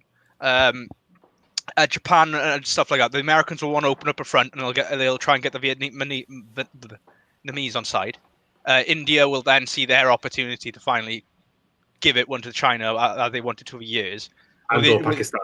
Yeah, then India then just distracted with China. Pakistan will then kick off and be like, oh shit, Kashmir time, cash money, and then you got that all kicking off. Then Iran then will stop their trade thing. The Saudi-Iran war will kick off. Then the Turks will be like, oh wait, it's time for us to take our spot as the big Muslim nation again. Start posturing. And then the Greeks and the Turks will fall out. and then boom, European front, and then just summarizing it as this chain of events is like shit. This really is something that could happen. Implying we can wage war with such a national debt. I mean, at this point with the money printing, like it's just money printing, dude. Who cares now? I don't think anyone's given a shit about that in a long time. Yeah, like right now, what's the best way to decrease inflation and get rid of and wipe off and create a great age of growth? If you have massive inflation, you can wipe off a lot of debt quite quickly. Yeah, and if you're having literal nations of billions of people fighting each other, you're gonna see a lot of people gone. Implying our bovine sedate population has any stomach for anything other than brush fire conflicts. I mean, tell them the Chinese are racist. I don't know. No, dude, it's not the problem. The problem is you go and talk to the population of Britain in the early 1900s at the turn of the century. They were pretty sedated. They didn't really want war anymore. They were pretty happy in what we call blissful isolation. I would say that the population are quite easily led. To be honest, we've seen that. No, it won't take long to mobilize people, and especially in terms of war, when there's a threat, when there's an actual threat. If we go to war with Spain, I'm forming a privateer company. But yeah, this is World War III. My scenario. Should we get back to reality? Somehow blackpill this. Should we get back to reality? But you guys like, oh my god, I can't wait for this. It'd be so interesting. And then nuke. Get away with it for a while before calamity strikes, as it surely would. Oh yeah. There we go. World War III. In calamity. Or we could accept that our lifelines must be protected, but we're content to curl up in our island and leave the task to our friends. My starting point is that either of those options would be an abdication of the first duty of government to defend our people. That's correct. I mean, as I'd say, I'm pretty libertarian on most things. But if we're going to have a government, let them do the army. I think what's strange about British libertarianism is it's far more pro-war than American libertarianism. I'm not going to joke. As in, like, I think it's just out because we frame our libertarianism in the frame of British history. And being like, because we weren't really that isolationist in our history. We never were. We're not as as it goes back to your point of America being kind of taking British stuff to its logical conclusion, in that we're not. They basically take the freedom aspect and run with it to let's not have a government. But the whole idea of the American state was, we're going to be isolationist. We're just going to sit in our continent. Fuck everyone else. And then they expand out to them with their manifest destiny, and then sit there and be like, look. If this is our safe haven, the idea was it's the safe haven, isn't it, from all the world shit? People are saying in the chat that what would women do as part of this war effort? Well, if you've got equality, you can have double the soldiers. Well, I'll tell you now, you can forget any woke stuff happening during this war. Maybe that would be the final silver lining. Would be we'll bin the equality. Dude, it would do though. You'd have to rely on tried and tested because the government won't give a shit anymore. Well, we could start feeding women into the meat grinder as well. Well, if the women would go to war, right, and suddenly they'd be like, "Ooh, we're not really that good at it. Our biology doesn't really quite do this whole war stuff. We'll just go back and work in the factories, or we'll just do the factory stuff again." It's like, what factories? We need to mobilize. wait, shit! All our manufacturing's in China. Oh no! Oh no! We'll send you off to India to help our new manufacturing base in India, which would you wanted open borders. Let's go. That's another thing that would happen as well. The manufacturing base of the West would move to India probably. I think it's already happening, to be honest. It's happening, yeah. It is happening. Yeah, I mean, they wanted open borders so we can start shipping English women off to India to work in the factories. Yeah. What the fuck are we talking about? How did we get to this? I don't know. My choice, and I hope it will carry every member of the House, is that Britain must be true to our history, to stand alongside our allies, sharing the burden and bringing our expertise to bear on the world's toughest problems. To achieve this, we need to upgrade our capabilities across the board. We've already united our international effort into a new department combining aid and diplomacy, led with grit and... That just sounds like bribery to me. Well, that's it. That's coercion. But yeah, aid and diplomacy. It's called coercion, sir. The Ministry of Coercion. 1900s, we were curb stomping fur-balled nations and natives, not attempting to launch cruise missiles and our main supplier of cheap consumer electronics. How are you going to get your iPhones if there's a World War III? Oh, that's a good question. Like I said, manufacturing bases will have to move. Things will be very, very hard. I'm not saying they wouldn't be. To TikTok? It'd be awful. Yeah, we're not saying we like the idea of this. We don't want a global war. I would rather China fall into have a peaceful, not peaceful revolution. Well, ideally, it's not going to happen. A peaceful democratic revolution where it kind of balkanizes, but that's not happening. Warring states too. There's always a warring states period. If you ask any Chinese person, they just go, "Yeah, we know one day warring states will be back." It happens. It's China. And purpose by my right honourable friend, the Foreign, Commonwealth and Development Secretary. Next year will be a year of British leadership when we preside over the G7, when we host COP26 in Glasgow and celebrate the 75th anniversary of the first United Nations General Assembly in London. We're leading the world towards net zero. If that was in London, why is the HQ not in London? Of the UN? Yeah. It's New York, isn't it? It's New York, yeah. I don't know. Anyway, yes, that's the big thing about the UN there and all, and COP as well. The two big Great Reset boys. Yay!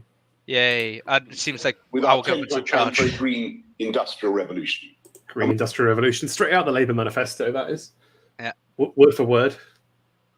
We're campaigning for our values, particularly freedom of religion and the media. And since when is British values of freedom of religion? And the freedom of media, mate. I don't know, the freedom of media to, our entire history is to do with persecuting Catholics. How is freedom of religion in any way part of British values? No, how he says he goes to freedom of media and religion and not going towards freedom of speech and free trade.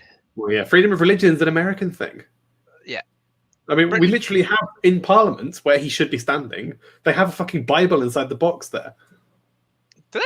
You swear off by God, don't you? That's the idea. Yeah. In the what's it called, the ballot box in the middle of Parliament where they have to stand out speeches. There's a Bible in it because it's the Queen's Parliament, isn't it? Yeah, and you stand in attention to God or something like that. And she's the defender of the faith, meaning. Well, I mean, I guess at the time it's Catholicism, but I've done a really shit job of it. Well, I mean. I don't want to shit on the Queen. I don't want to shit on the Queen, but I could. I am a royal. I am a monarchist. I do like McQueen, and I do like the royal. I do like constitutional monarchy. I think it's the best system of government. But man, her role was to protect the British Constitution and the Church of England. And look at both of those things; they're in tatters. I disavow this. Fuck Catholics. Papists. I don't like hey, look, I'm not. Giving every girl in the world access to. It's funny. I'm not even particularly religious. No, I'm Welsh independent, mate. I don't like that. We just gave up the whole Protestantism, Catholicism thing. I said, fuck it, we're just doing our own thing. I mean, it's nominally Protestant. I mean, it's Protestant in that it's not Catholic. Anything.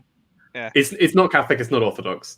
Well, actually, Welsh independence comes from Puritan in. Okay, I mean, if you want to, I think if you want to go back far enough, I guess it's technically Anglo-Saxon was Orthodox. Mm-hmm. But that was obviously a long time ago. We seem to have some filthy European propaganda in the chat right now, which we completely go back to France. Fuck off to France. 12 years. Of quality education. That's him talking about giving every girl in the world 12 years of education. Well, what about every boy? Yeah, well, he sent the boys into the fucking Chinese factories. Yeah. But extending British influence requires a once-in-a-generation modernization of our armed forces. And now is the right time to press ahead, because emerging technologies visible on the horizon will make the returns from defense investment infinitely greater. We have a chance to break free from the vicious circle whereby we ordered ever decreasing numbers of ever more expensive items of military hardware squandering billions along the way.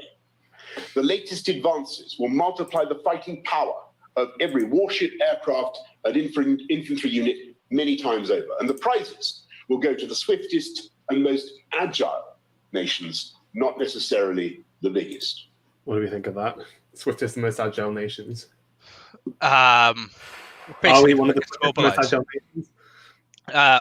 Well, we used to be. We used to be able to mobilize within a day. We're so good at it, but now we're shit. We can't mobilize to save our lives. Yeah. I wouldn't. I don't know. I wouldn't say we were. The Navy's not powerful enough to do that anymore. We've only got like 20 ships. Or yeah, something of that we rely heavily on our RAF bases in Cyprus to even mobilize in Europe and the Middle East. Like, if we didn't have those, we'd be screwed. Yeah. You know? So, yeah. We can achieve as much as British ingenuity and expertise allow. We will need to act speedily to remove or reduce less relevant capability. Yeah, what's this fucking artificial intelligence agency?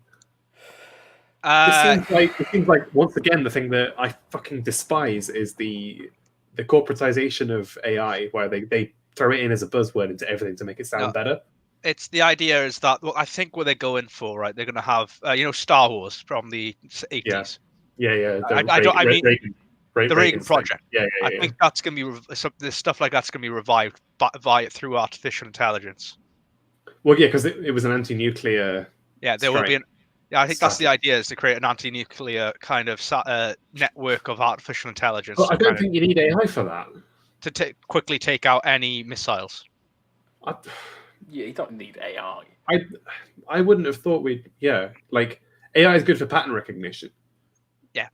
And like but if it's got to learn, well, like a ballistic, like it's called a ballistic missile, right? Because it follows a ballistic trajectory. You don't need AI to see where it's going to go. You just need to be able to track it well and hit it quickly, which is the technology they lacked in the 80s. Imagine though, I can imagine this be something. Like, imagine this, right? An AI bot virus for a computer that acts that will pretend to be like a person signing in and acting on the server. And AI for that. I do that in my day job.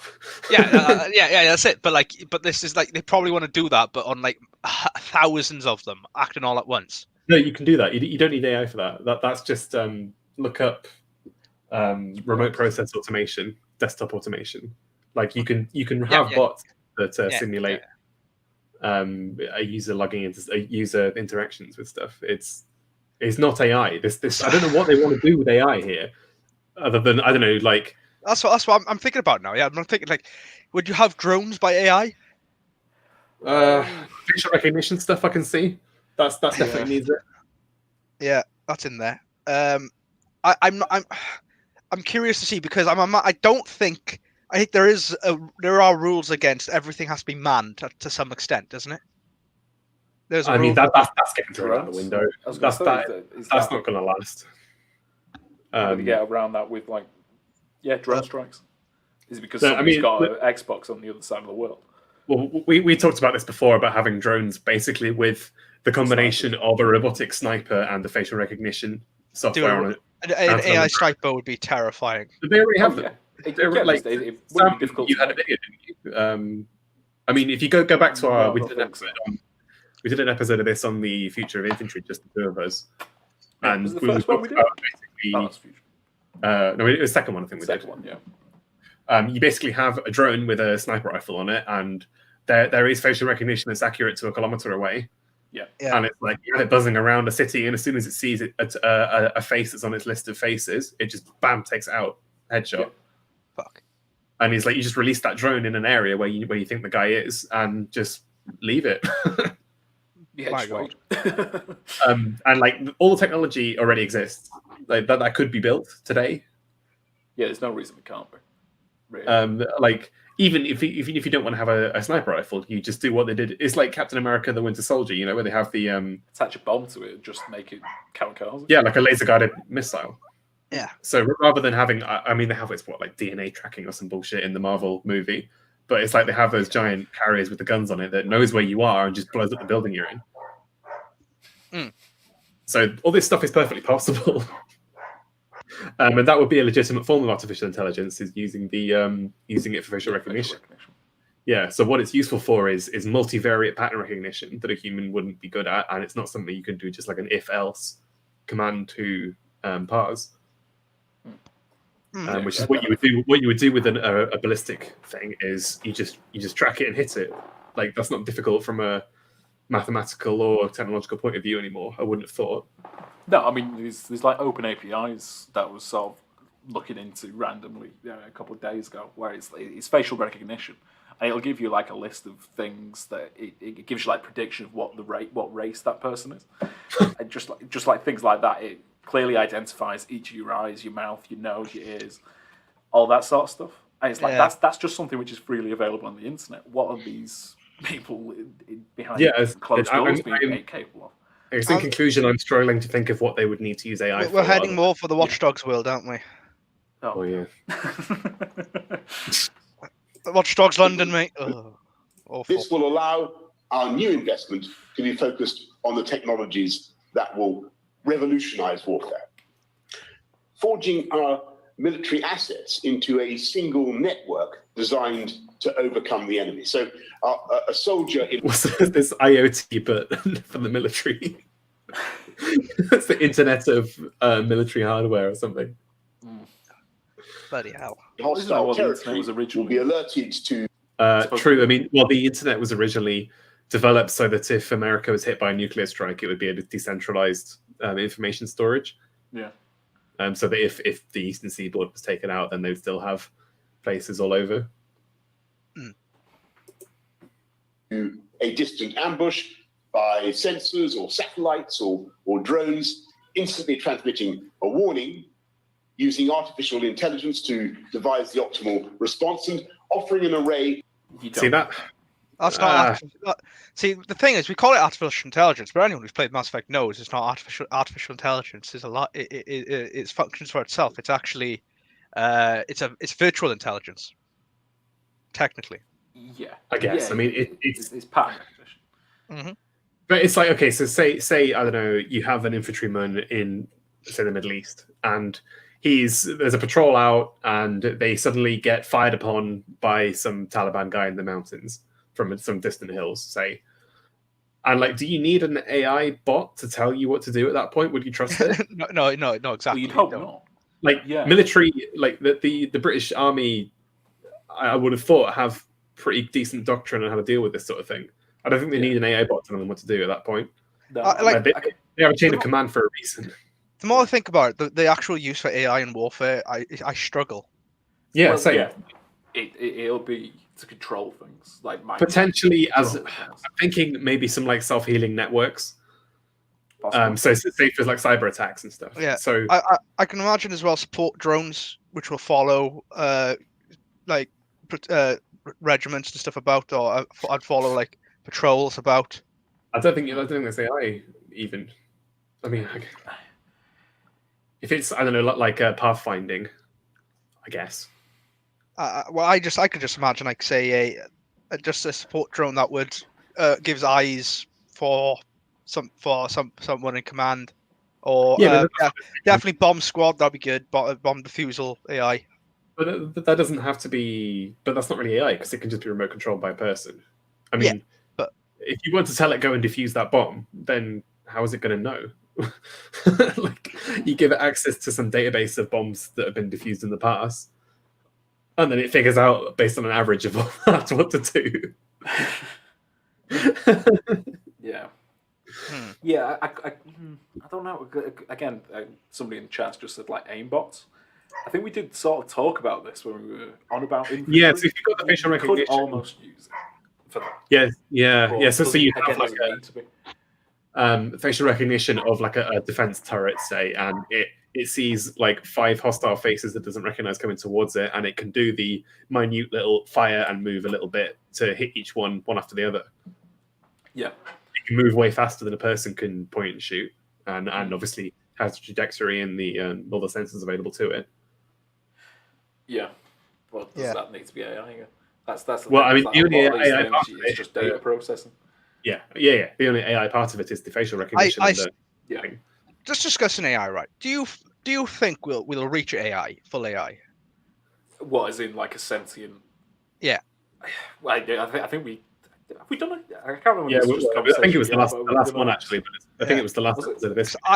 I'm of the opinion that I think it's almost virtually impossible. Well, it depends on what you think of as like sentience. Like, could Well, you no, let I him think- act as a human? Yes. I don't think technically. Yeah, I don't think though you could create the process, the ability to process so many different factors fast enough. Well, let's be honest. mean- you have a computer capable of doing that inside your skull right now. Yes, Yeah. but that's biologically engineered over millennia. If you can entirely map it, then why not copy it? But it's just the transfer of information. Like you like. The brain transfers information remarkably slowly compared to how a computer does it. Okay, that's fair. In terms of chemical impulses are actually quite slow compared to down a wire. Yeah. Okay. What I think is that because there's this thing called the computing cliff or something like that, isn't it? It's the process where eventually we reach the end of really how fast we can make computers go. What's it called? Moore's law. Yeah. And at that point you could start building them bigger. But I mean, there are alternatives to silicon chips that we currently use. I mean, that's what Moore's law was originally We're also designed for. limited to the binary system as well at the minute. With quantum. I don't know anything about alternatives to binary, if I'm honest. The only one I know of is quantum. And the transfer, we also don't transfer. What we're using currently to transfer information, they were talking about moving it to using light to transfer. Fiber optic. But Yeah. Currently, it's just copper, basically. like there's super threading or something. I can't remember what they're going to call it. Hyper threading. Well, that's just using multiple CPUs in parallel. Yeah, that's it. Yeah, but oh god. But yeah, so I'm of the opinion. I don't think. I think we're going to have a slowdown in the improvement of technology. Well, I mean, as I said, all I'm saying is that you have a computer capable of doing it with no power supply other than food and no heat loss or anything inside your skull right now. Yeah. Are you talking about we take the human brain and create and artificially engineer human brains? Well, no, if you could basically virtualize a brain. Yeah. Sorry. Why not make clones then? Be far more efficient. Well, and then plug it into a computer. We were almost like the Matrix. Grow brains. I mean, it depends if it's easier. I feel like there's an ethics argument against this. There's a massive one, but eventually, just think of the conclusion. Isn't it cheaper just to grow a brain rather than build one mechanically? Well, and then stick it inside a drone. Yeah. But I mean, as we said, there are things that computers are better at than human brains. So with a human brain, it's extremely multi-purpose. That's quite Wolfenstein. That's what they did in Wolfenstein, isn't it? But stick a brain inside a massive robot. Yeah. That's what the Germans did in Wolfenstein. I can see the Chinese doing that. God, yeah. Probably have. Mm-hmm. They're making the human pig hybrids. I was just about to say, was that them? Yes, it was. Yes. Why pig? Because pigs are actually quite close to humans in terms of their biology. Yeah, their skin is almost identical. If you have any dermatologically tested things, usually it's tested on a pig. Yeah, and so I think people have had organs from pigs. I've heard of that before. The human body accepts pig organs far better than other creatures. Yeah, it's weird how close they are. And so this is why they think in a lot of religions it's pork. The actual idea of not having pork was banned because it tasted too close to human. Oh God, I didn't know that. That's possibly where those rules derive from. All right. That makes So, sense. because obviously, if their skin is basically 99% similar to human skin, have you ever had crackling or pork scratchings? Yeah. That's probably what human skin tastes like. Christ. To be honest, with where I've been eating, it probably wouldn't surprise me if it was human. So yeah, that's like pork scratchings, mate. You could have hair on your pork scratching. You ever had have you ever gone to the pub and had a pack of pork scratchings and just hair on it? It's really weird. No, I've had it on crackling. Yeah. So Ben Gale says that you say that like mapping perfectly mapping the human brain is easy. I mean, it's just a scaling up of what they've already done. They've mapped. I think it was some worm. They did the whole nervous system of that. Like, on this channel, when we say something is easy, we mean it's technically possible. Or physically possible. We never said it was easy. It's physically possible. But we are everything we have said today is entirely in the hypothetical. it's feasible. I had a joke on another video where I was like, I think it was the one we were talking about building in space, and my response to pretty much everything was, "Nah, just figure it out." Yeah, because it's like we know that it's physically possible. So if it's physically possible, then we can do it. Yeah, exactly. That's kind of the idea that I want to put forward, is that there's nothing stopping us other than human will, really. Well, that's it. Like, all right, Mr. Kennedy. And I mean, JFK. Economics is supply and demand is human will. Yeah, well, demand is, I guess. We lack the will to create a galactic empire. It's not that we can't do it. Exactly. Space jobs. No. My crackling has a tattoo on it. Right. Don't do that. That's not even a joke either, because pigs get tattooed. That's where they test their tattoos on. Tattoo artists buy pigskin and tattoo them. I wish you hadn't. Oh, I was just imagining like a live pig with like a full tribal sleeve. But no, that's how they test tattooing. They test it on pigs. Fair enough. Right, should we do more of this? Of options, from summoning an airstrike to ordering a swarm attack by drones. See, I feel like he went off script with this. But... He's been playing Call of Duty bloody Black Ops 3. The idea that you need an AI bot to figure out what to do in that situation. Do we airstrike it, or do we get in some drones? Like, there's definitely military doctrine and commanders that know that immediately. A swarm of drones attacks you. What do you do? Shoot them down is usually what comes to mind. Yeah, like the idea that the military needs this. It's not like you're going to get a faster response time or anything, because that's. I hear the word EMP used. I don't even think EMPs are outside of nuclear warheads give off EMPs, but I don't think outside of that they've really been done. No, you might. Well, you could have a power surge, like something. What, through the air? Well, you could. I don't know. There must be a capability, a way of doing it. I'm not. As I said, a nuclear weapon is the only, real EMP that's been used. Yeah. Aside from that, it hasn't been done. I mean, you have to ionize all the air around you, and to do that, you need a lot of heat or some other process. Yeah.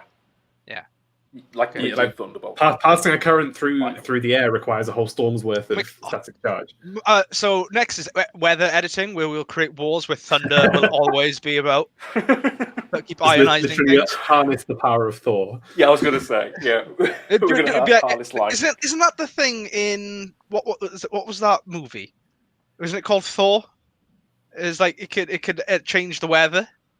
What, the Marvel movie? Oh no, sorry, it's Call of Duty Ghosts. Oh, is it? Oh, yeah. No, it's the thing in Call of Duty Ghosts, is that they could. It was a US thing that could edit weather and stuff like that, and it was used, and it was hijacked. And it was hijacked by the South Americans. Right. Oh, what a stupid enemy! And it was hijacked by the South American Federation and used against the US to turn it into like a wasteland. Welcome to the Call of Duty Ghosts, the worst written Call of Duty game. Paralyzing the enemy with cyber weapons. What the fuck is a cyber weapon? Just hacking. Just hack it. Penetration. Hack it, bro. Cyber weapon, Russians with a piece of scissors cutting the undersea lines. It's like I'm imagining him imagining some soldier who's just sick at hacking. Load of drones come in. He puts on his sunglasses and leather trench coat, and as the drones come in, he starts typing on a keyboard. Back his hair. And then they all fall out of the sky. Great Reset happens. Everything goes online. If you're a hacker, you're in the money. Yeah. I suppose. You hack money. I'm just laughing at the idea of like a cyber attack in a combat situation. Well, I think we've spoken about him before, but our mate who lives near me, he's got a housemate who this is his job, allegedly. I've not met him yet, but apparently he is a hacker man in the military. So I don't know. It'd be interesting. Like, do have a focus on this? But, I do have a friend who was headhunted by some GCHQ or whatever they are, or thing, and he can't tell us what he does for a living. But I'm assuming it's something like this.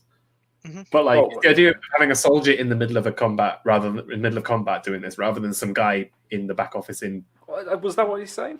In Harrogate. Active combat.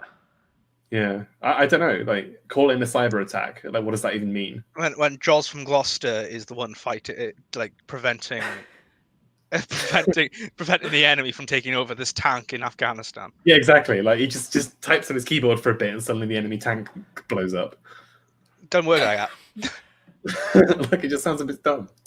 New advancements will surmount the old limits of logistics. Our warships and combat vehicles will carry directed energy weapons, destroying targets with inexhaustible Lasers. Inexhaustible lasers. Freaking lasers! Oh, How do you make a tank or a ship better? Is you put lasers on it. exactly. Dude. Yeah. Dude, I'm telling you, we're going towards Star Wars. Reagan's dream is going to happen. The thing, yeah, I mean, okay, the lasers work quite well in space because there's no atmosphere. If you're going to shoot down, and they also, you don't have to lead your shots when you're shooting because obviously it travels at the speed of light, so you can just hit whatever you can see immediately. So when it comes to taking out a missile or a plane or a jet or even a Shoot them out ICBM, the sky, and then infantry is only infantry left. Yeah. well, every military scenario we come to, we always end up with it just being infantry left. Well, it is bare basics, mate. When eventually you basically, when the armor, like for example in history, when armor becomes obsolete because, like, say the longbow turns up, you no longer use it, so you make it lighter, so you can run faster away from, or you can you develop new tactics, and so eventually, if lasers make aerial and missile combat obsolete, you're back at square one. What was I going to say? Yeah, I mean, this is basically what we concluded with. We did a whole episode on this a while ago with it basically just being infantrymen underground. Yep, that's what Isn't that the theory? Isn't that like a conspiracy theory that wars will move underground? Yeah, that's basically what we discussed. Yeah, basically because a lot of the large cities in Russia, China, I think North Korea was one of the ones which was mentioned as well, have got like large tunnel systems underneath them.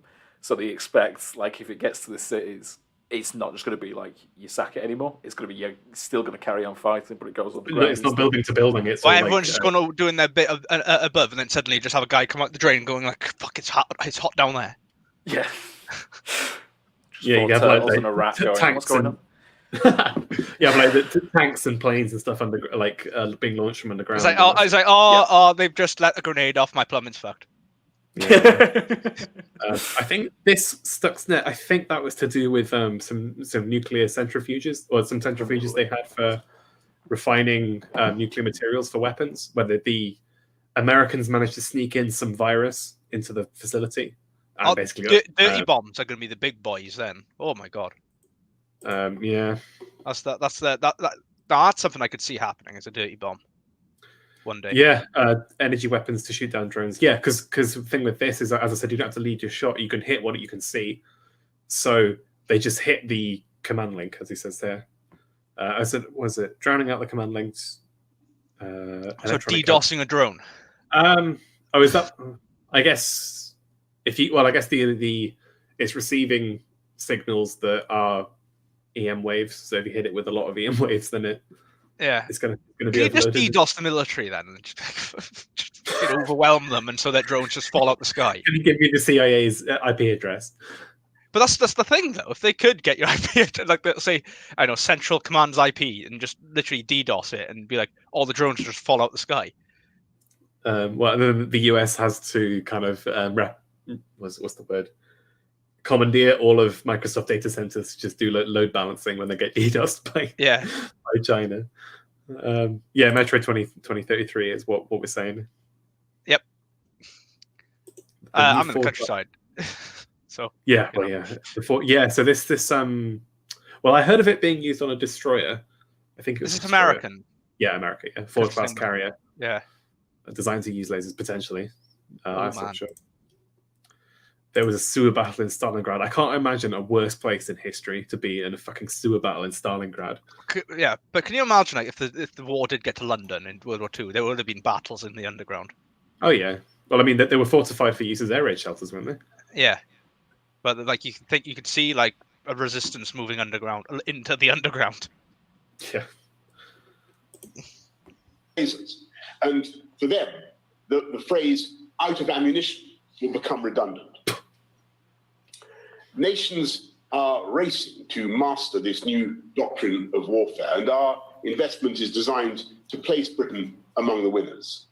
Oof. The returns will go far beyond our armed forces. From aerospace to autonomous vehicles, these technologies have a vast array of civilian applications, opening up new vistas of economic progress, creating 10,000 jobs every year, 40,000 in total, leveling up across our country.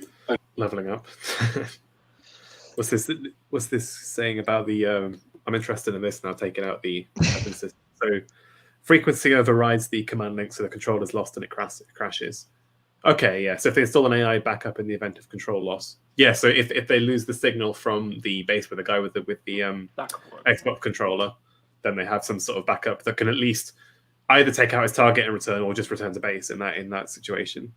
So you would basically, rather than overloading the command link, as he says here, you'd have to just burn a hole through it.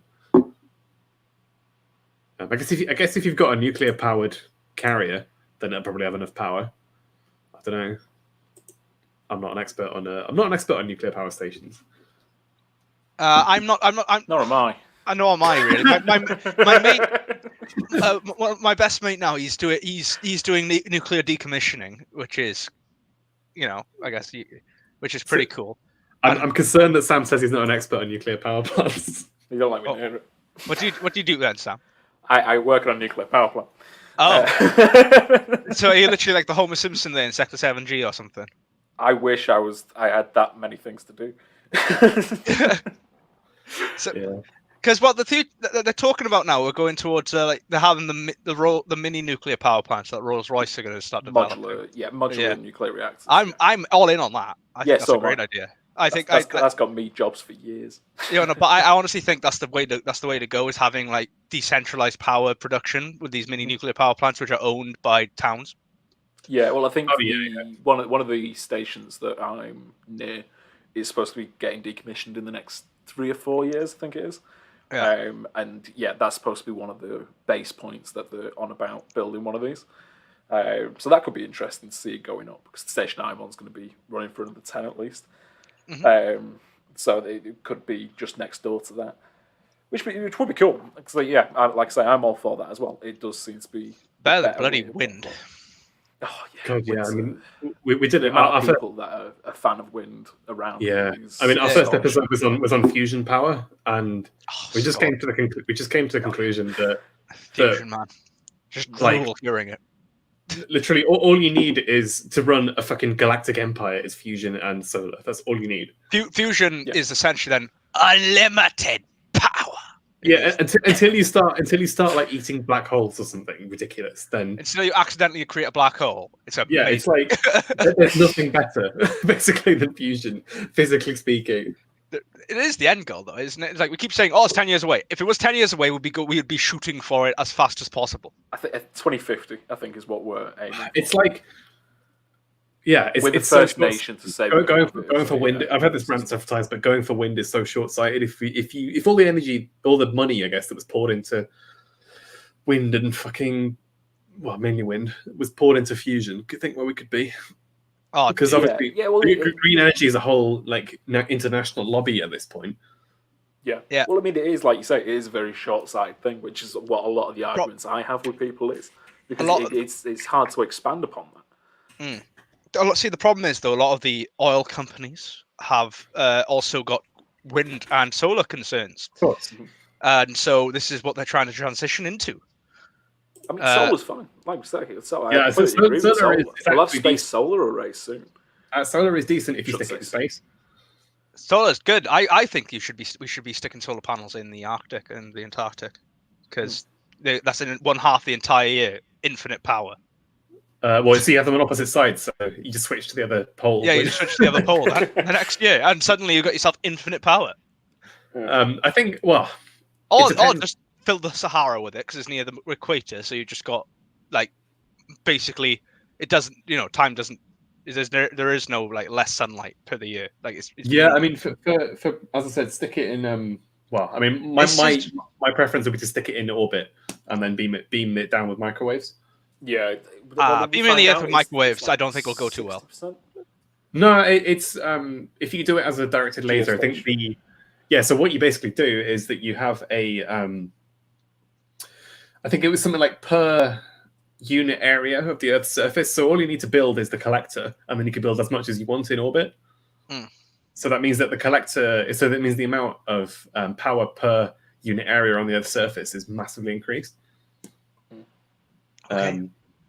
Yeah, and obviously if you're beaming it down as a laser beam, as long as you don't fly through it. Yeah, don't go near that. Well, the moon would be a good way, but then you have to get the power from the moon. Get the power back. Yeah. Yeah. Because the moon you could sort of have a relay. Is locked, isn't it? So. Yeah. Yeah. Well, another thing that we was talking about, I can't remember, is in a similar episode, like Lagrange points, whatever you want to say. It's could have relays in that. And what? So satellite relays. Yeah. To have it as an in between, sort of like transmit from the moon to the Lagrange point, which then links up to the Earth orbit one. I'm fusion's probably the best way to go. Still. Oh, I agree. I still think feasibly in the near future, unless the technology for storage and things. Fusion and hydrogen cars. Fusion with hydrogen powered cars.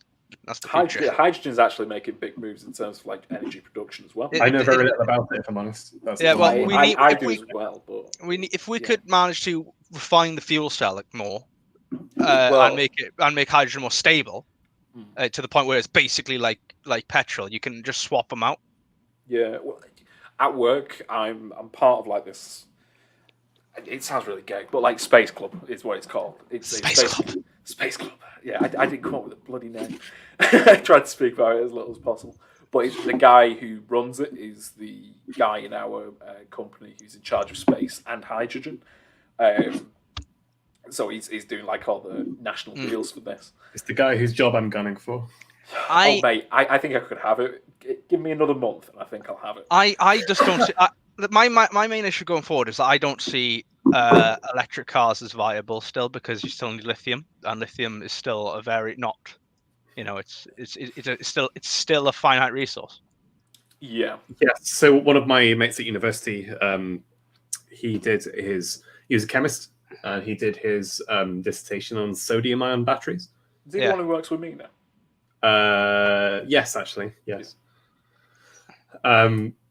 No, I don't know what he concluded. Whether it was actually viable or not, but I know there are ways being made there.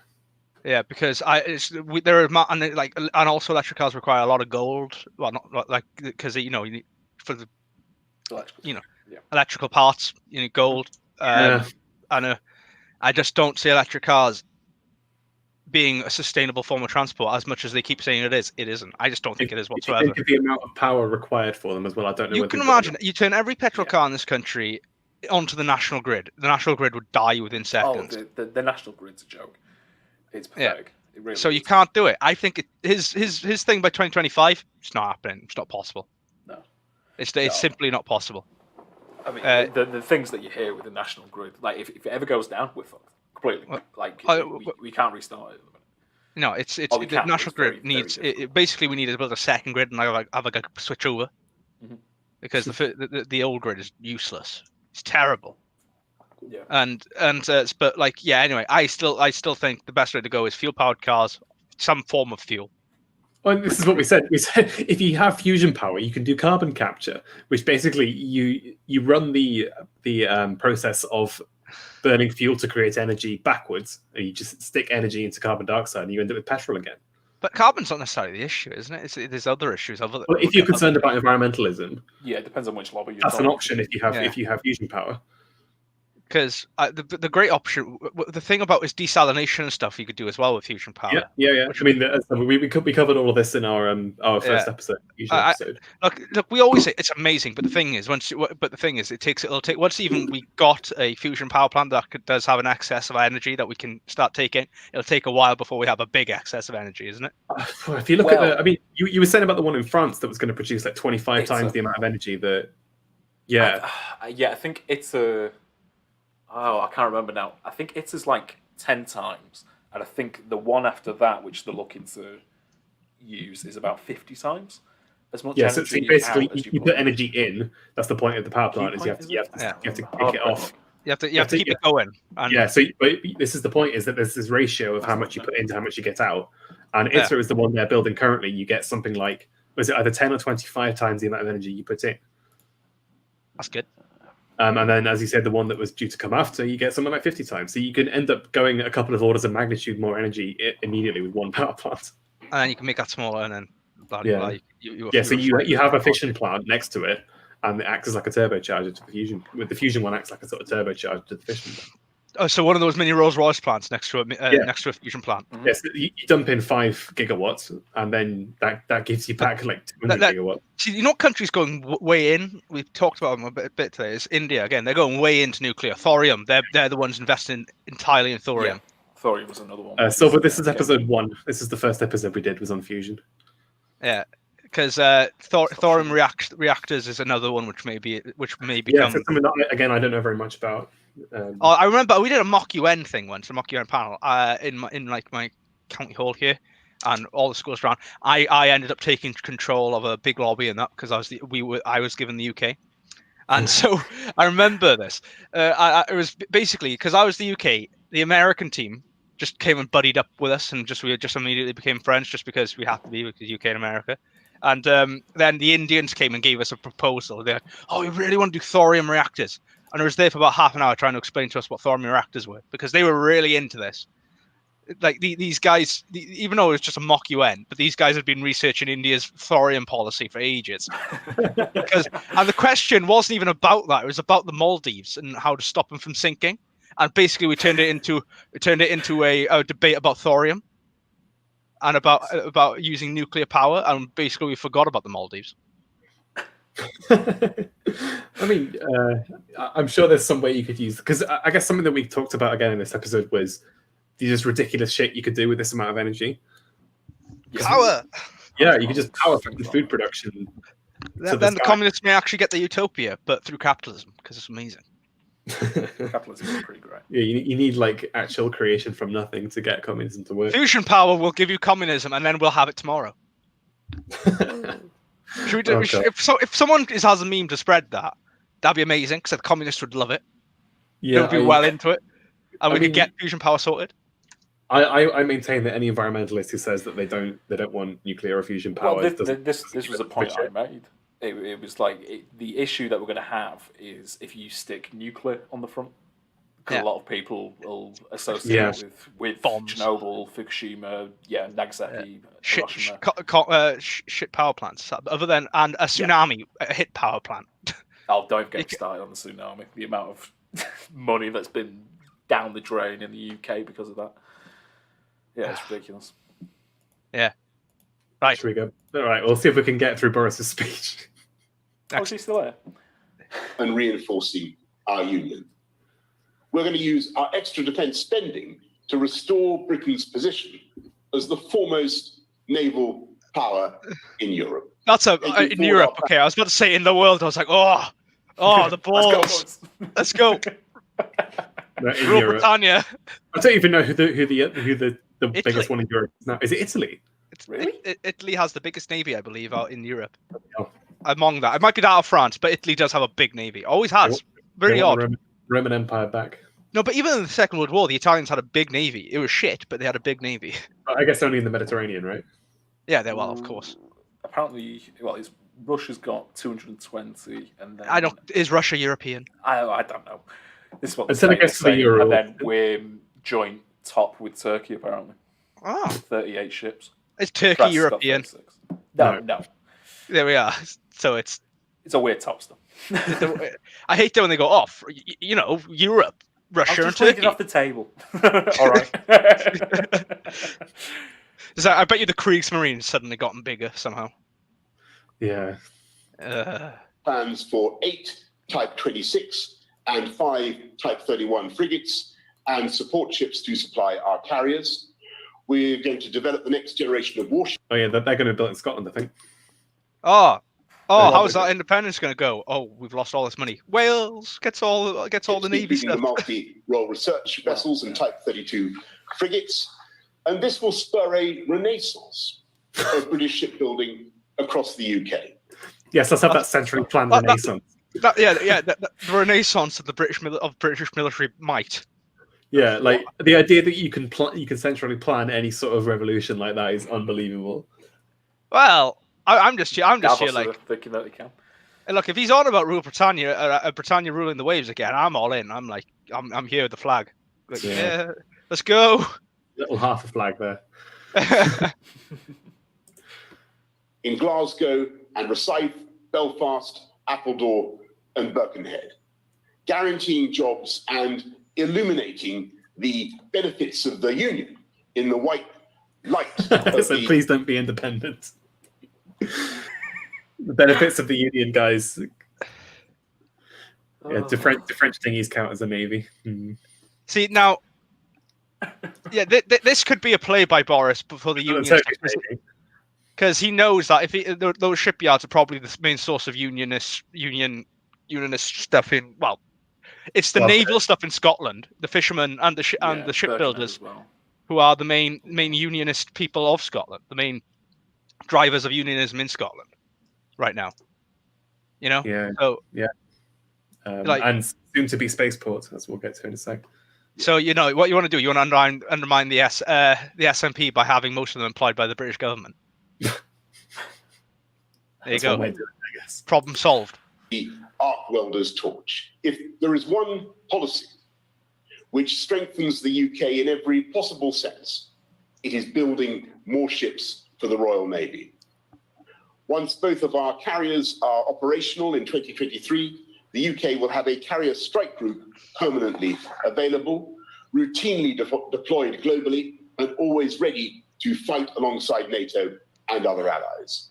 Next year, Queen Elizabeth will lead a British and Allied task group on our most ambitious deployment for 2 decades. What, personally? I was going to say, I know he's on about the ship, but my God, I just want to Don see your armor, Liz with the crown and sword just guiding give the way us some on the bow of the like, ship. give us some like God Emperor of Mankind power armor. Yeah. Onward! Onward into the breach. Those Argentines don't know what's coming. Yeah, exactly. Mediterranean, the Indian Ocean, and East Asia. We shall deploy more of our naval assets in the world's most important regions, protecting the shipping lanes that supply our nation, and we shall press on with renewing our nuclear deterrent. We will reshape our army for the age of networked warfare, allowing better equipped soldiers to deploy more quickly, and strengthening the ability of our... Yeah, that's what I'm saying about this weird, like, social mediaization of the army. But it's more like IoT, like home automation, like Internet of military hardware. Are we going into the age of warfare.com? Yeah, it's like Alexa. It's like fucking Alexa or Google Home, but for your tank. Or that's what TikTok is. Challenger. Like What's the weather? Yeah. yeah, exactly. Like, or you got networked together like fleets of drones and that. Can you imagine what would they if like the army had like an AI? They call it Churchill, I guarantee it. Yeah. Or Winston. Like, they'd call it Winston. Winston. Like, yeah, they'd be like Winston, and then they'd be like, "Yes, sir." Winston calling an airstrike. Oh yes. Yeah, oh. Yes. I mean, I really could. Or someone do like a meme if it's like an airstrike one, and it'd be like Bomber Harris. I saw. True. I saw. It was a while ago. There was a video of a British guy calling in an airstrike from some Americans, and he's just like talking into the microphones, and he's just like, "Oh yes, we're facing some rather heavy fire. If you call in some air, that would be lovely." Over. See, if you listen to, but genuinely in World War II, it's one of the more interesting things to do on YouTube. I think is to go, especially if you're into the war and stuff, is going and listening to old flight recordings from the trips bombing raids in Germany, because they're so coy about it. They're so coy about like, oh chaps, we're not making it home today. We're not making it home. Oh blast, there we are. right here, lads. Oh. Jerry's on the tail. Have we got one? We got one. I got one, sir. It's literally like that, and they're so coy about it. So we're about to die. Well, there we are. That's that. That's that. Is Johnny been hit? Johnny's been hit, sir. Is he okay? No. I believe he's gone. Oh, rip. Blast.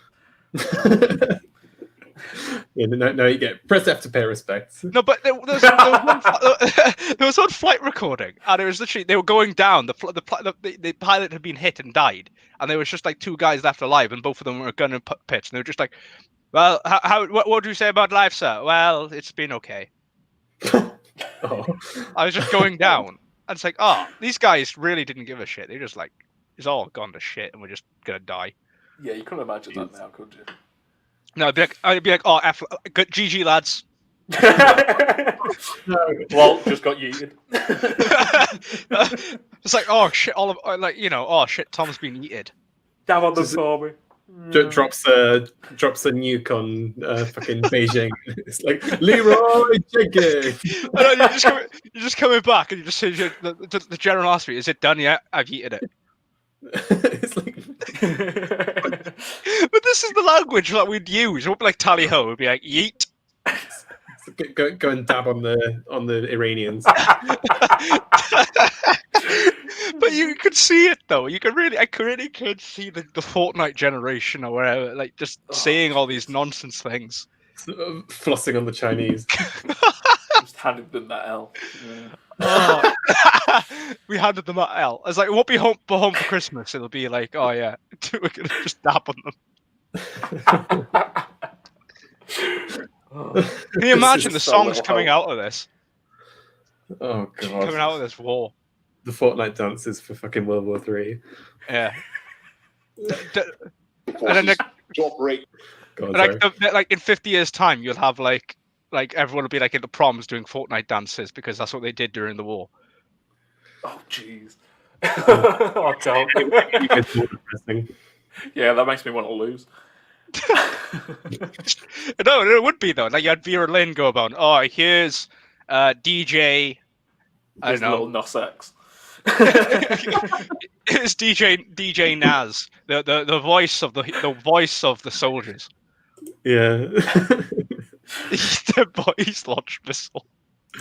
But it is though, isn't it? It is. That's how it will be. England is my city. Get the fuck out.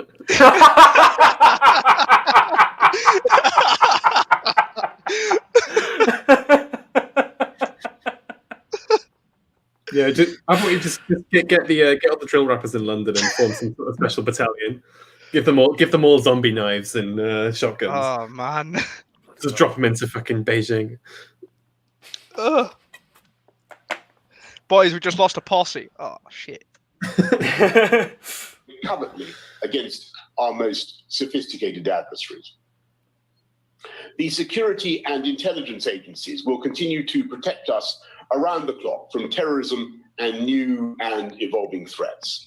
We will invest another £1.5 billion in military research and development designed to master the new technologies of warfare, and we will establish a new centre dedicated to artificial intelligence. Yeah, we've already gone over RAF, that. Space Command. RAF Space Command. We got it. We got there, lads. RAF Space Command. Royal Space Marines. Here we go. I am the leader of the Joint Space Task Force for the United Kingdom. I have First now. Space Lord. That's what I want. First Space Lord. It's happening. Oh, it's got to be. I mean, to be fair, he mentions this, but I've been scouring the news and there's very little to say about it. Well, it's the same when Trump announced it. The news just didn't care. It's like he literally just said there's going to be a space command. There's going to be like a space force, U.S. Space Have you Force. seen that video of is it Mike Pence doing the speech with the Halo music behind it? Oh, dude, Yes. It's so good. It's so good. It actually looks like the start of some fucking movie or video game. If the sigil for the space command is not the RAF symbol, but instead of like a red circle in the center, it's a star, I'd be very angry. I mean, the one for the US one looks like the Star Trek logo. It is. Well, it's directly taken from Star Trek, isn't it? Yeah, it's the well, I mean, life imitates art, I guess. Yeah, and like, so what would ours be then? What would be out the British version of it? It's Red Dwarf. Red Dwarf. Oh no! The Jupiter Mining Company. That's all I want. Isn't it? Yeah. God, did like the original War of the Worlds have one? I guess that was British, wasn't it? Yeah. I don't know.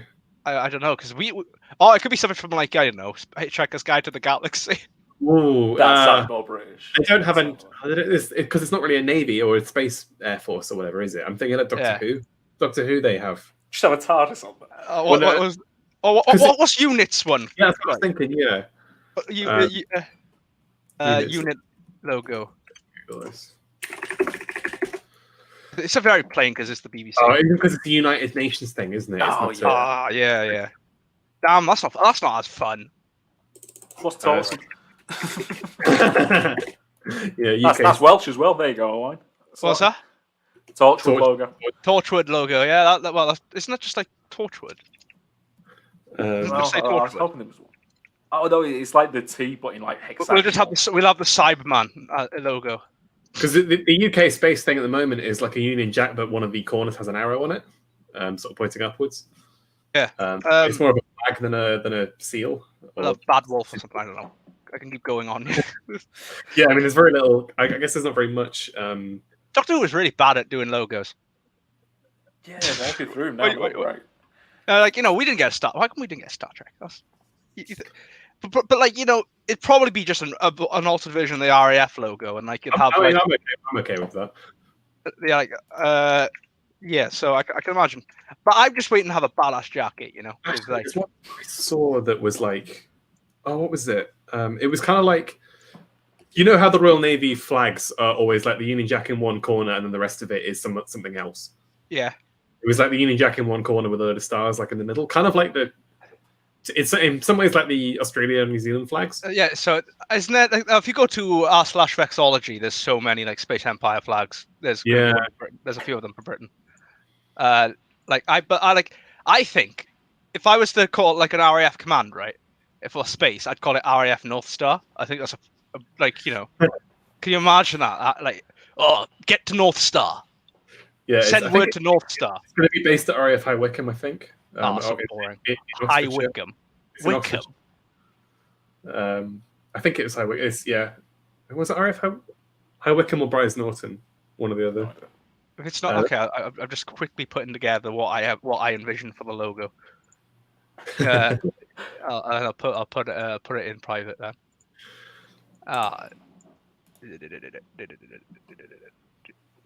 There we go. Nice and easy. 2 seconds. Literally done. Right. Kepi. Boosh. Skaboosh. You can't post that. Right. I'll just tweet. I'll tweet it out. You just tweet it out, yeah. Yep. RAF Space Command. Actual logo.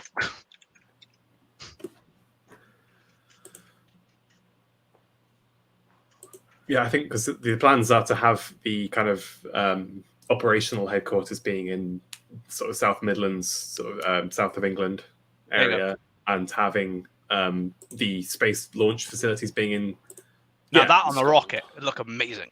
That would actually, yeah. Let me see if I can share that. Because the North, it works in so many ways, on so many levels. He's got 4 points for the 4 nations of the UK. It's a North Star because we're in the North. Yeah, like that.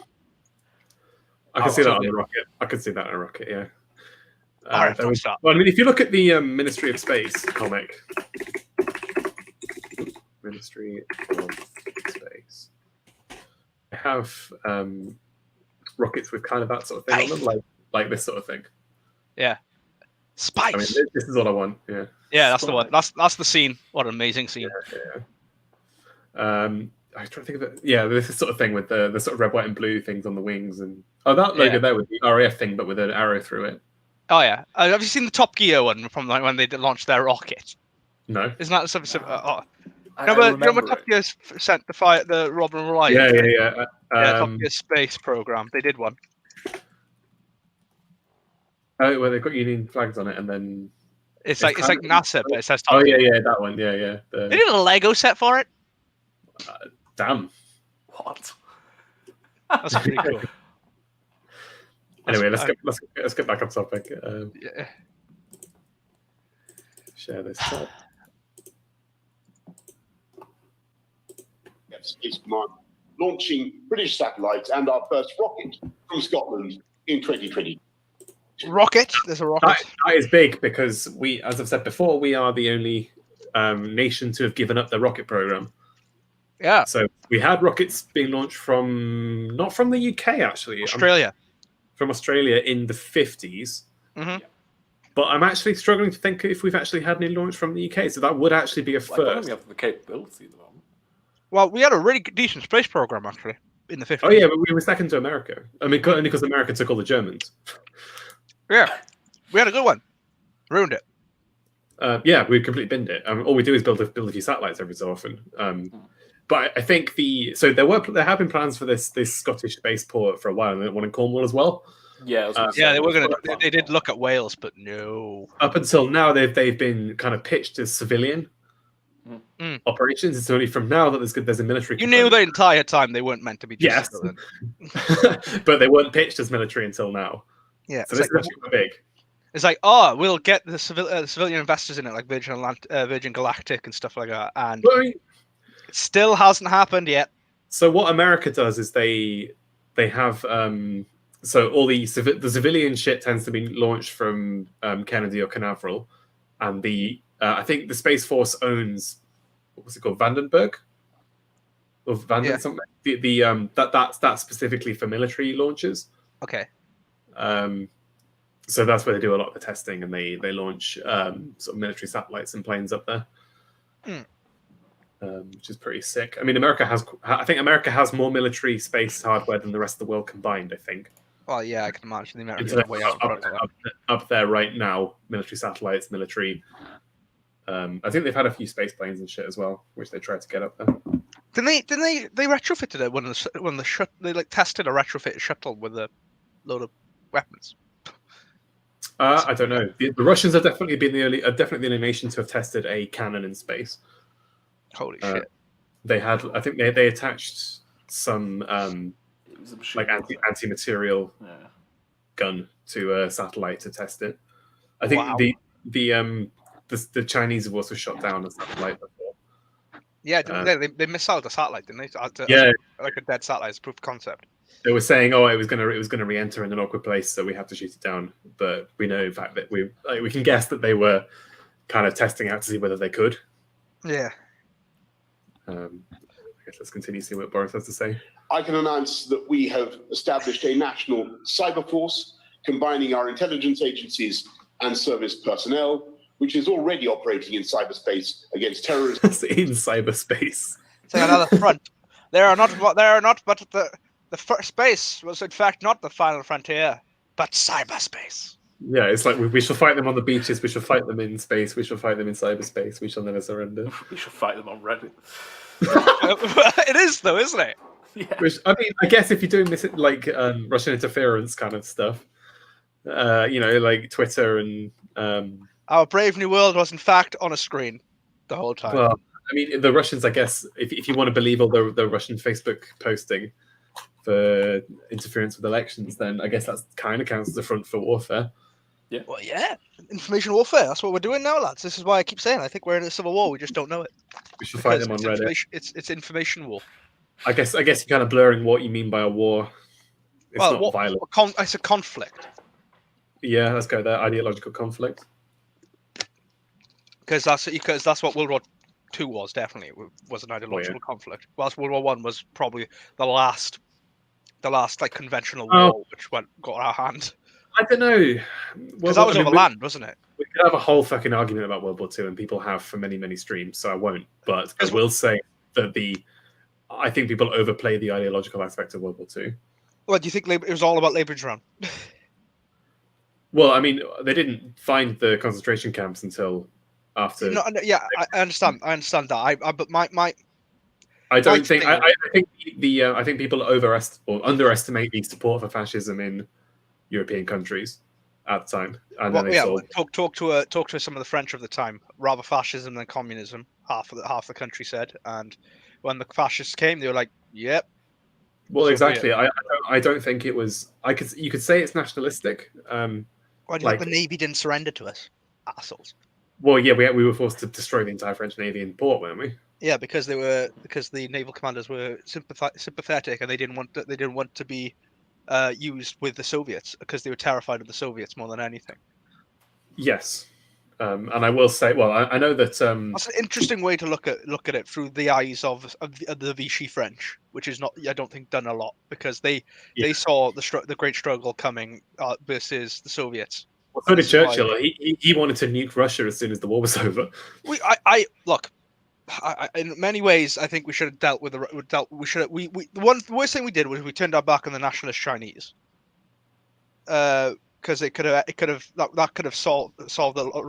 resolved a lot of issues, but then that would have probably led into the Soviet conflict. Well, yeah, they were going for Japan at the time as well at the end of the war.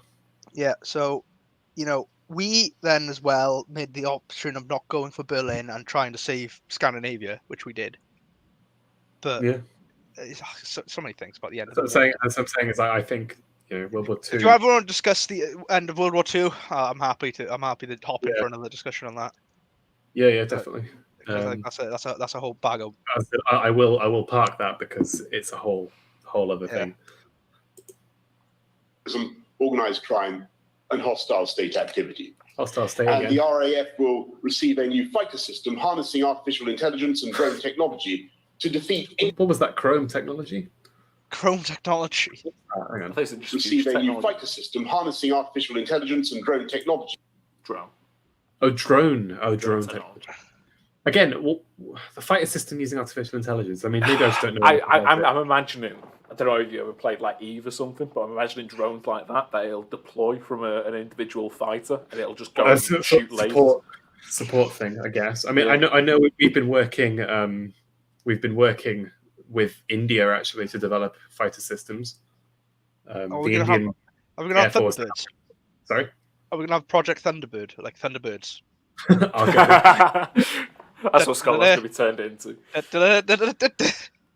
Yeah, like the Isle of Wight or something. We're going to have our own... In the UK, we'll have our own... if you think about it, though, what was her face? Who financed the Thunderbirds? Oh, Penelope. Lady Penelope. It is Lady Penelope. It's like the British equivalent of Elon Musk. Yeah. It is. It's like a really. It's like if you take Elon Musk and Joanna Lumley, you get Lady Penelope. We need Duchess of Cambridge, Kate. Yeah. Lady Kate. To throw some of the royal money behind it when she's queen. It's like just paging Thunderbird 1 from Scotland. Who's like run by a northern guy for some reason. He's from Nottingham or something. Nottingham is not in the north. It's Midlands. I'm sorry. I've lost. I was meant to make a Scottish accent, and then I thought for some reason I've just done a Nottingham accent. Why have I done that? Hey up, pup. Hey up, pub. Hey up, Chuck. That's all they say in the north. Chuck. Hey up, pub. Hey up. I'll do. Kid. To defeat any adversary in air-to-air combat. Our plans will safeguard hundreds of thousands of jobs in the defence industry, protecting livelihoods across the UK and keeping the British people. I don't like this emphasis on the army as a sort of stimulus, like keeping people in jobs thing. Well, is that one of the things how it's been used. It seems very Keynesian and like just using war for jobs rather than as a necessary evil. Yep. I don't know. I'm not a fan. I'm not a fan either, but this is how armies have been used in all of history. You think about what you have to do. Well, mercenaries. Well, yeah, you think about the First Empire and then the Second Empire. Like basically, the officer class funded a lot. Like were the biggest investors in small businesses at the time. Sure. Like basically if you wanted to get like a good business off the ground, you'd probably find that most of them were all connected to either someone who was an officer or were officers themselves, because that's where all the money was in the army. That's still private individuals choosing to put their money into businesses. Yeah. But don't get me wrong. But this is. I don't know if this is the angle they're going for. Yeah, I mean, I guess this is like direct war for profit. Yeah. So. I don't know. I'm just playing a bit. I don't like the idea. I'm just playing a bit devil's advocate. Yeah. It's all a bit too mercenary, I think. Oh, It's not defense of the realm. I think the whole idea we kept getting told back in the early 2010s, where it's going to be a load of corporations with a load of military, like basically mercenary forces, like Blackwater style. I don't think that world's happening. I would prefer that world, if I'm honest. I don't think it's happening. Oh, it's the ANCAP world. I mean, I think I lean more heavily towards that end than you. The defense of the realm is above party politics, and we all take pride in how... That's shut the fuck up, Labour. It's like BTFO Corbyn. Because he's talking directly to Starmer at this point, right? Because it's the Prime Minister's questions. Is it? Yeah. So, Oh, okay. I mean, it only goes on for another 30 seconds or so. Then, as you can see, it turns into Q&A, which I can't... Oh, he's in isolation, isn't he? Democracy in 1940 and British internationalism, directed by Clement Attlee, There we helped go. to create NATO. There we go. Peace. Fucking Attlee. There we go. I told you. Yep, Attlee did it.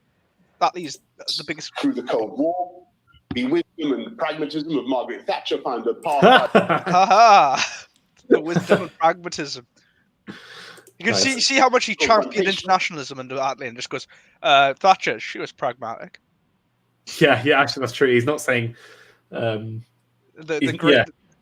great kind of national, invigoration of Thatcher. No, it's here pragmatism. As if pragmatism isn't something that is good, because that's realistic. Like, we do live in the real world here. Exactly, and then so he's just like, oh, Attlee, this amazing visionary. Who did less than the pragmatist. Well, who was an ass, who got a lot of things wrong. Yeah. When she met Mikhail Gorbachev in 1984, in each case, Britain tipped the scales of history and did immense good for the world. Now we have a chance to follow in this great tradition, to end the era of retreat, to transform our armed forces, bolster our global influence, unite and level up across our country, protect our people, and defend the free societies in which we fervently believe. Mr. Speaker, I commend this statement to the House. Free societies in which we live, meanwhile, I can't go outside and have them done for weeks. So Yeah. Thank you. Thank you for this free society, Boris. This free society is amazing. Fucking love this free society where I can't go to work or go to the gym or barely can go to the I want shop. to go to the gym so bad. I know. I miss going to the gym. I really do. I've just started working out every day in my living room. It's just I started going to this martial arts gym and I was having such a good time after the last lockdown, and now I'm just fuming that I can't go. I was doing quite well, and like my 1 rep maxes are doing well, and now it's just all shit again. Like I was doing good at pull-ups as well. I was hitting 10 pull-ups. Nice. I'm now just back down to not even doing one properly. It's so horrible. Open and free society, boys. We're going to defend this with all our military might, all our flab weapons, all our lost gains. Well, yeah, it's like, does he think that with all this COVID restriction shit, we're going to be able to actually make a functional military? Good question. You think the boys today who can't handle the anxiety of an exam can handle the anxiety of potentially getting shot? No, not close. As I said, militarize the drill rappers. Militarize the drill rappers. We're going to militarize all the Somalia. We're going to have a Somalia. Yeah, exactly. Give them all zombie knives and a sawn-off shotgun. Drop them into parachute. Can you imagine that though? You could you got caught stabbing someone in London. Well, here's the offer: you can go to jail, or here's a special army corps. Well, all I need to do is just get the Gurkhas and reform them into some sort of training corps. Get them to train them in knife combat. You know what? I don't think that's a bad idea to think about it now. Like, get all these really fucking jacked up dudes who keep stabbing people and being like, look, you can go here, or you have to go here and get fucking wrecked in the army. I mean, I've always thought mandatory service should be a thing here. Give them Gurkhas as their trainers because they're sick with knives as well. Yeah, well, yeah, exactly. Just let them show them what proper drill being drilled is, and they'll lose their shit. Yeah, the drill rap turns into some sort of military march. Yeah, but you have Somali divisions in the British Army, which are completely guys from the street, and then suddenly suddenly they become oh, I was part of the Somali division after being, I was given the option of that or go to jail, and I did that, and then that gets into their community, and they're all like aspiring to be part of the Somali division. How good would that be? It's like Roman auxiliaries. Owain, that's another policy for Owain 2030 there, guys. Yeah, how to deal with the London crime problem. How to deal with send them to a division where they get a special army division where they'll get absolutely ripped to shreds. Yeah, by Gurkhas. Put them up against Gurkhas. Put them up against Gurkhas and Fijians. Yeah. See how well they do. And train them in knife combat. If they want to fucking chef people in the street, then I was going to say, training them in knife combat, is that what we really want? the problem. See, like to say this in the lens of the left these days, of the media these days. The problem is not toxic masculinity, it's but harnessing toxic masculinity and correctly using it. Harness the power. Poor Gurkhas, they don't want to deal with millennials. They just want to stab enemies of the UK. Get the Kikris. It's like this is what annoys me about some of the more Wignat people is that they kind of ignore the Gurkhas. Exactly, the Gurkhas are I'm a big fan of the Gurkhas. Look, dude. The people who love the Empire the most, half of them weren't even British. Yeah, like talk to the Fijians and some of the Jamaicans even, and some of the Indians of the time, like the Sikhs were like there was a big section of the Sikh population that there was a section that really hated Britain, and there was a section that really loved Britain. Or some of the Hindis as well, because we knocked out the Muslims of India and they loved us for it. And we in Britain were probably one of the least kind of fervent empire support. That's where Little England came from as an insult. Was that the English people who were against the empire? Is that you want Little England, you want to be in your cottage in the countryside, you don't want to be out there conquering the world. Exactly. That's where it started, and now it's being used as a for the inverse. Yeah. Get a Kikri. Yeah. I actually my dad has a Kikri. What, one of the Gurkha knights? Yeah. Damn. They're quite bad. Well, I mean, all I'm saying is I've heard in London you can get hold of massive zombie knives for not very much. But it was prior to all the rules. Well, I don't think rules have got much to do with it. It's like you can find if you go to. We talk about guns in this country. There's an abundance of World War II weapons. Well, I mean, I know for a fact if you go to the country and find them. I know for a fact that gangs from London or cities tend to raid farms. Guns because that's where guns are. That's where all the guns are. Because they didn't give them back. I've heard this from two kind of ends of the spectrum. I've heard it from a mate who's into drill, and I've heard it from a mate who's into farming. Quite an interesting one. Do you know who sells a lot to the gangs and stuff like that? Is gypsies, travelers. That does not surprise me. No, they steal a lot. They steal a ton and then they sell them off to gangs in the cities, and they make a bomb from it. I'm sure they do. Fucking gypsies. Yeah. All I'm saying is that. Actually, I'm not going to say that. We'll leave that for the post show. Back in private chat. Yeah. Right. Okay. Well, I'm thinking we should probably wrap this up then. Yeah, we've been going almost 3 hours. Boris's speech. That was basically everything that I was thinking of covering. That's good. Unless you guys have got anything else to add. No, I think we went on so many tangents there. We described World War III. We've war games World War III. Yes. Yeah. That sums up my feeling. They were quite a lot of them around. That is something we need to do in the DL is war game World War III. That would be so fun to do. I don't know, a game of Hearts of Iron, wargaming World War III. I've actually never played Hearts of Iron. A game of Risk. I don't know. I think I played every other Paradox game apart from Imperator, which is a bit shit from what I've heard. Yeah, there's a new one coming out called Empire of Sin, which is going to be gangs of New York. That's quite cool. In Prohibition and stuff, and you have to build a criminal empire. Interesting. On the topic of Paradox games, so later on this evening, as always, I will be doing Crusader Kings 2 with Economic Erudite, and the boys will be trying. I mean, it's getting more and more autistic with people arguing over territory.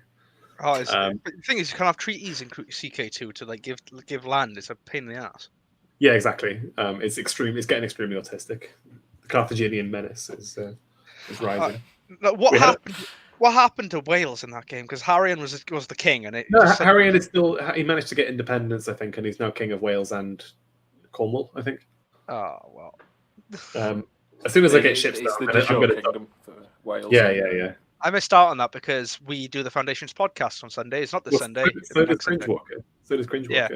Yeah, but Cringe Walker, he's naughty. He shouldn't be doing that. Fair enough. Actually, yeah. Well, on that, I'll let you shill what you do, Owen. Yeah. So I have the Foundations podcast, which is an architecture and history kind of stream where we're going through basically we're going through most of history through the medium of architecture, and we have Wednesday. We have a Thanksgiving special. This was a thing Knight wanted to do, where we will be discussing the first settlement of the Americas and its discovery and all that. So cool. Yeah, I've watched a few episodes and I've enjoyed them a lot. Yeah, cool. Yeah, so thank you very much. So that's the Foundations podcast, ladies and gents. That's every other Sunday, correct? Every other Sunday, we try to get it because we don't like to do every week because it takes research and it's quite late as well, and Sunday. That makes sense. Busy. And I think in the YouTube space, there's a lot of shows now for us. Oh yeah. I mean, the Sunday afternoon slot is something that I've taken up because I didn't think anyone else was there. And then suddenly there's 3 of us who turned up at once. Yeah. So it's quite difficult. Like even Harrian's gone to like bi-weekly now, hasn't he? Yeah. He does. I don't know. He does whatever. Harrion does what he wants. And then you got AA stuff. Then you're like, if you're not part of the cartel. I don't think I've even had Harrion on this. Not this one. We had him on the other one, didn't we? Oh no, we did. Yeah. Ages ago when we were laughing at Twitter. Actually, on that, is that what was the show was called? No, we called it Tweet Patrol. Tweet Patrol. Patrolling them tweets. We did like a few episodes of that. It was quite fun, but like we reckon we had a bit more to offer. Yeah, some of these comments are quite funny. So it's a lot of people talking about the Great Reset, which is quite funny as well. Biden has won, so war is back on the cards. Yeah. First 9/11, now the pandemic. World needs war to pay for COVID. Army now knows crowd control under the Great Reset. Oof. What about the NHS? Boy, it's the Illuminati. It's every single fucking comment. People are like waking up, bro. I know, it's pretty mental actually. I'm telling you, dude. I said this on Twitter the other day. I was like, the world's gonna the people are trending towards less authoritarianism outside of the whole currently. I think there is now a skeptic wave going underneath, going through the population. People have said that many times, but I'm hesitating to say this time is actually happening. But it does seem to be. I don't know. No, I don't know. No, you can't be 100% on these things because it might just be quashed out, stamped out. But I'm definitely seeing a lot more skepticism in people. I mean, I know for a fact that my dad especially has been looking at this sort of thing. I mean, he not to the same extent as me, but then I am me. He recommended me, Maya Tusi, the Persian guy, which he's pretty Prosecco conservative. Oh, Myers. He did go on. I know he didn't stay long, but he did go on with AA, and he said he also very explicit. He's good on economics, but not very good on the social stuff. I think not. Yeah, okay. He's metropolitan. He's a lot. Absolutely. Yeah, he does explicitly call out Keynesianism. Yeah, which I like, and he's probably the biggest, the most popular person that I know who does that. The Lawrence Fox Maya Tusi conservatism. The blend of conservatism, I think, is the one which is going to become the future of the Conservative Party. I do think that's. I don't want that to be normalized, though. Maybe I'm just no. Like I know we are. Like I probably not actually that far off that. I'm just a lot more localist, but I'm not so metropolitan because I'm it's me, for God's sake. But bloody Welsh. Bloody Welsh, for God's sake. But I know there will be people who will be really upset by that, but it's way more in a better direction than where we are currently. And if it's going to gain traction, you take the wins you get. I mean, look, the way that my kind of journey was started with the economics and went down towards social stuff. So hopefully, if they can get on board with the economics side and make it more they took free charge market of the- government, then Yeah. If they took charge of the Tory party, the window would shift so much to where it is now. but I don't want them to kind of become the cathedral. Everything comes to the cathedral eventually. Even if we got into power, we'd become the cathedral. Oh god, I don't want to go anywhere near power. Well, that's it. But someone's got to hold power. See, we That's also what I believe said. in Is I the just iron law want, of hierarchy. to be honest, if I was American, I'd be like the hardest core ANCAP, you know. Yeah. But I am too British for it. Like I do have this sort of British side to me. It's like I like McQueen. Yeah, exactly. McQueen, McCountry. And like I really like the sort of Hoppian ideas of like private law society and that sort of thing. But as I said, I am too British. And like if everything collapses, I'll just run away to Honduras. Honduras. Well, yeah, I mean, I don't know. If you watch one of the last episodes, I talked to. Well, actually, Sam was away that week. I was talking to Matthias from the Deep Law and Chicago Liberal about Hoppianism and private law societies. So that's like the other side to my like I don't know what you would call it, my ideas, my beliefs. Whereas I'm quite a fan of those ideas as well, but I also like McQueen country. Mm-hmm. So that's fair. That's totally fair. I'm like I'm just I'm a small state guy. I want a state, yeah, but I'm nowhere near anarcho-capitalist or anything like that. I'm quite far off that. Yeah, so I said, you're a bit more statist than I am. I just want to bet it to the ground at this point. I'm centre-right, verging on more libertarian. Yes, I've just had a tweet from JD saying, "Control, I'm requesting air support. Danger close. LMAO Apache on its way." Lol. You know, like there's a famous communication in World War II in the Battle of the Bulge where the American general got surrounded. The German sent him a message going, "Oh, we have you surrounded. Surrender now, and you won't be hurt. You won't be hurt." And in it, right, his response was one word. He just goes, "Nuts." And, yeah, I've heard that. Actually, I can't remember who it was. And these days, it'd just be LMFAO. Yeah, exactly. It's sort of a laughing, crying face. Just an emoji. Just an emoji, and I just go, like send him a bloody, thing for wherever it is for the dick. A cucumber. Yeah, the eggplant, aubergine. Eggplant. Send him an eggplant, and just go, ha eggplant. Oh, World War Z or World War Zuma. Zuma Wars. The Zuma Wars. Christ. All right. Well, on that black pill, I think we will leave it there. Thank you, everybody, for watching. Thank you for Owain for coming on. And I guess AI is not here anymore, but thank you to him. Thank you, Sam, as always. Oh, yes. Always here. And LMAO, get fucked. Get fucked. And yeah, thank you, everyone, for watching. So we will see you. We haven't got any plans for next week, but we'll think of something, I'm sure. Probably. See you soon. Take care, everyone. Goodbye.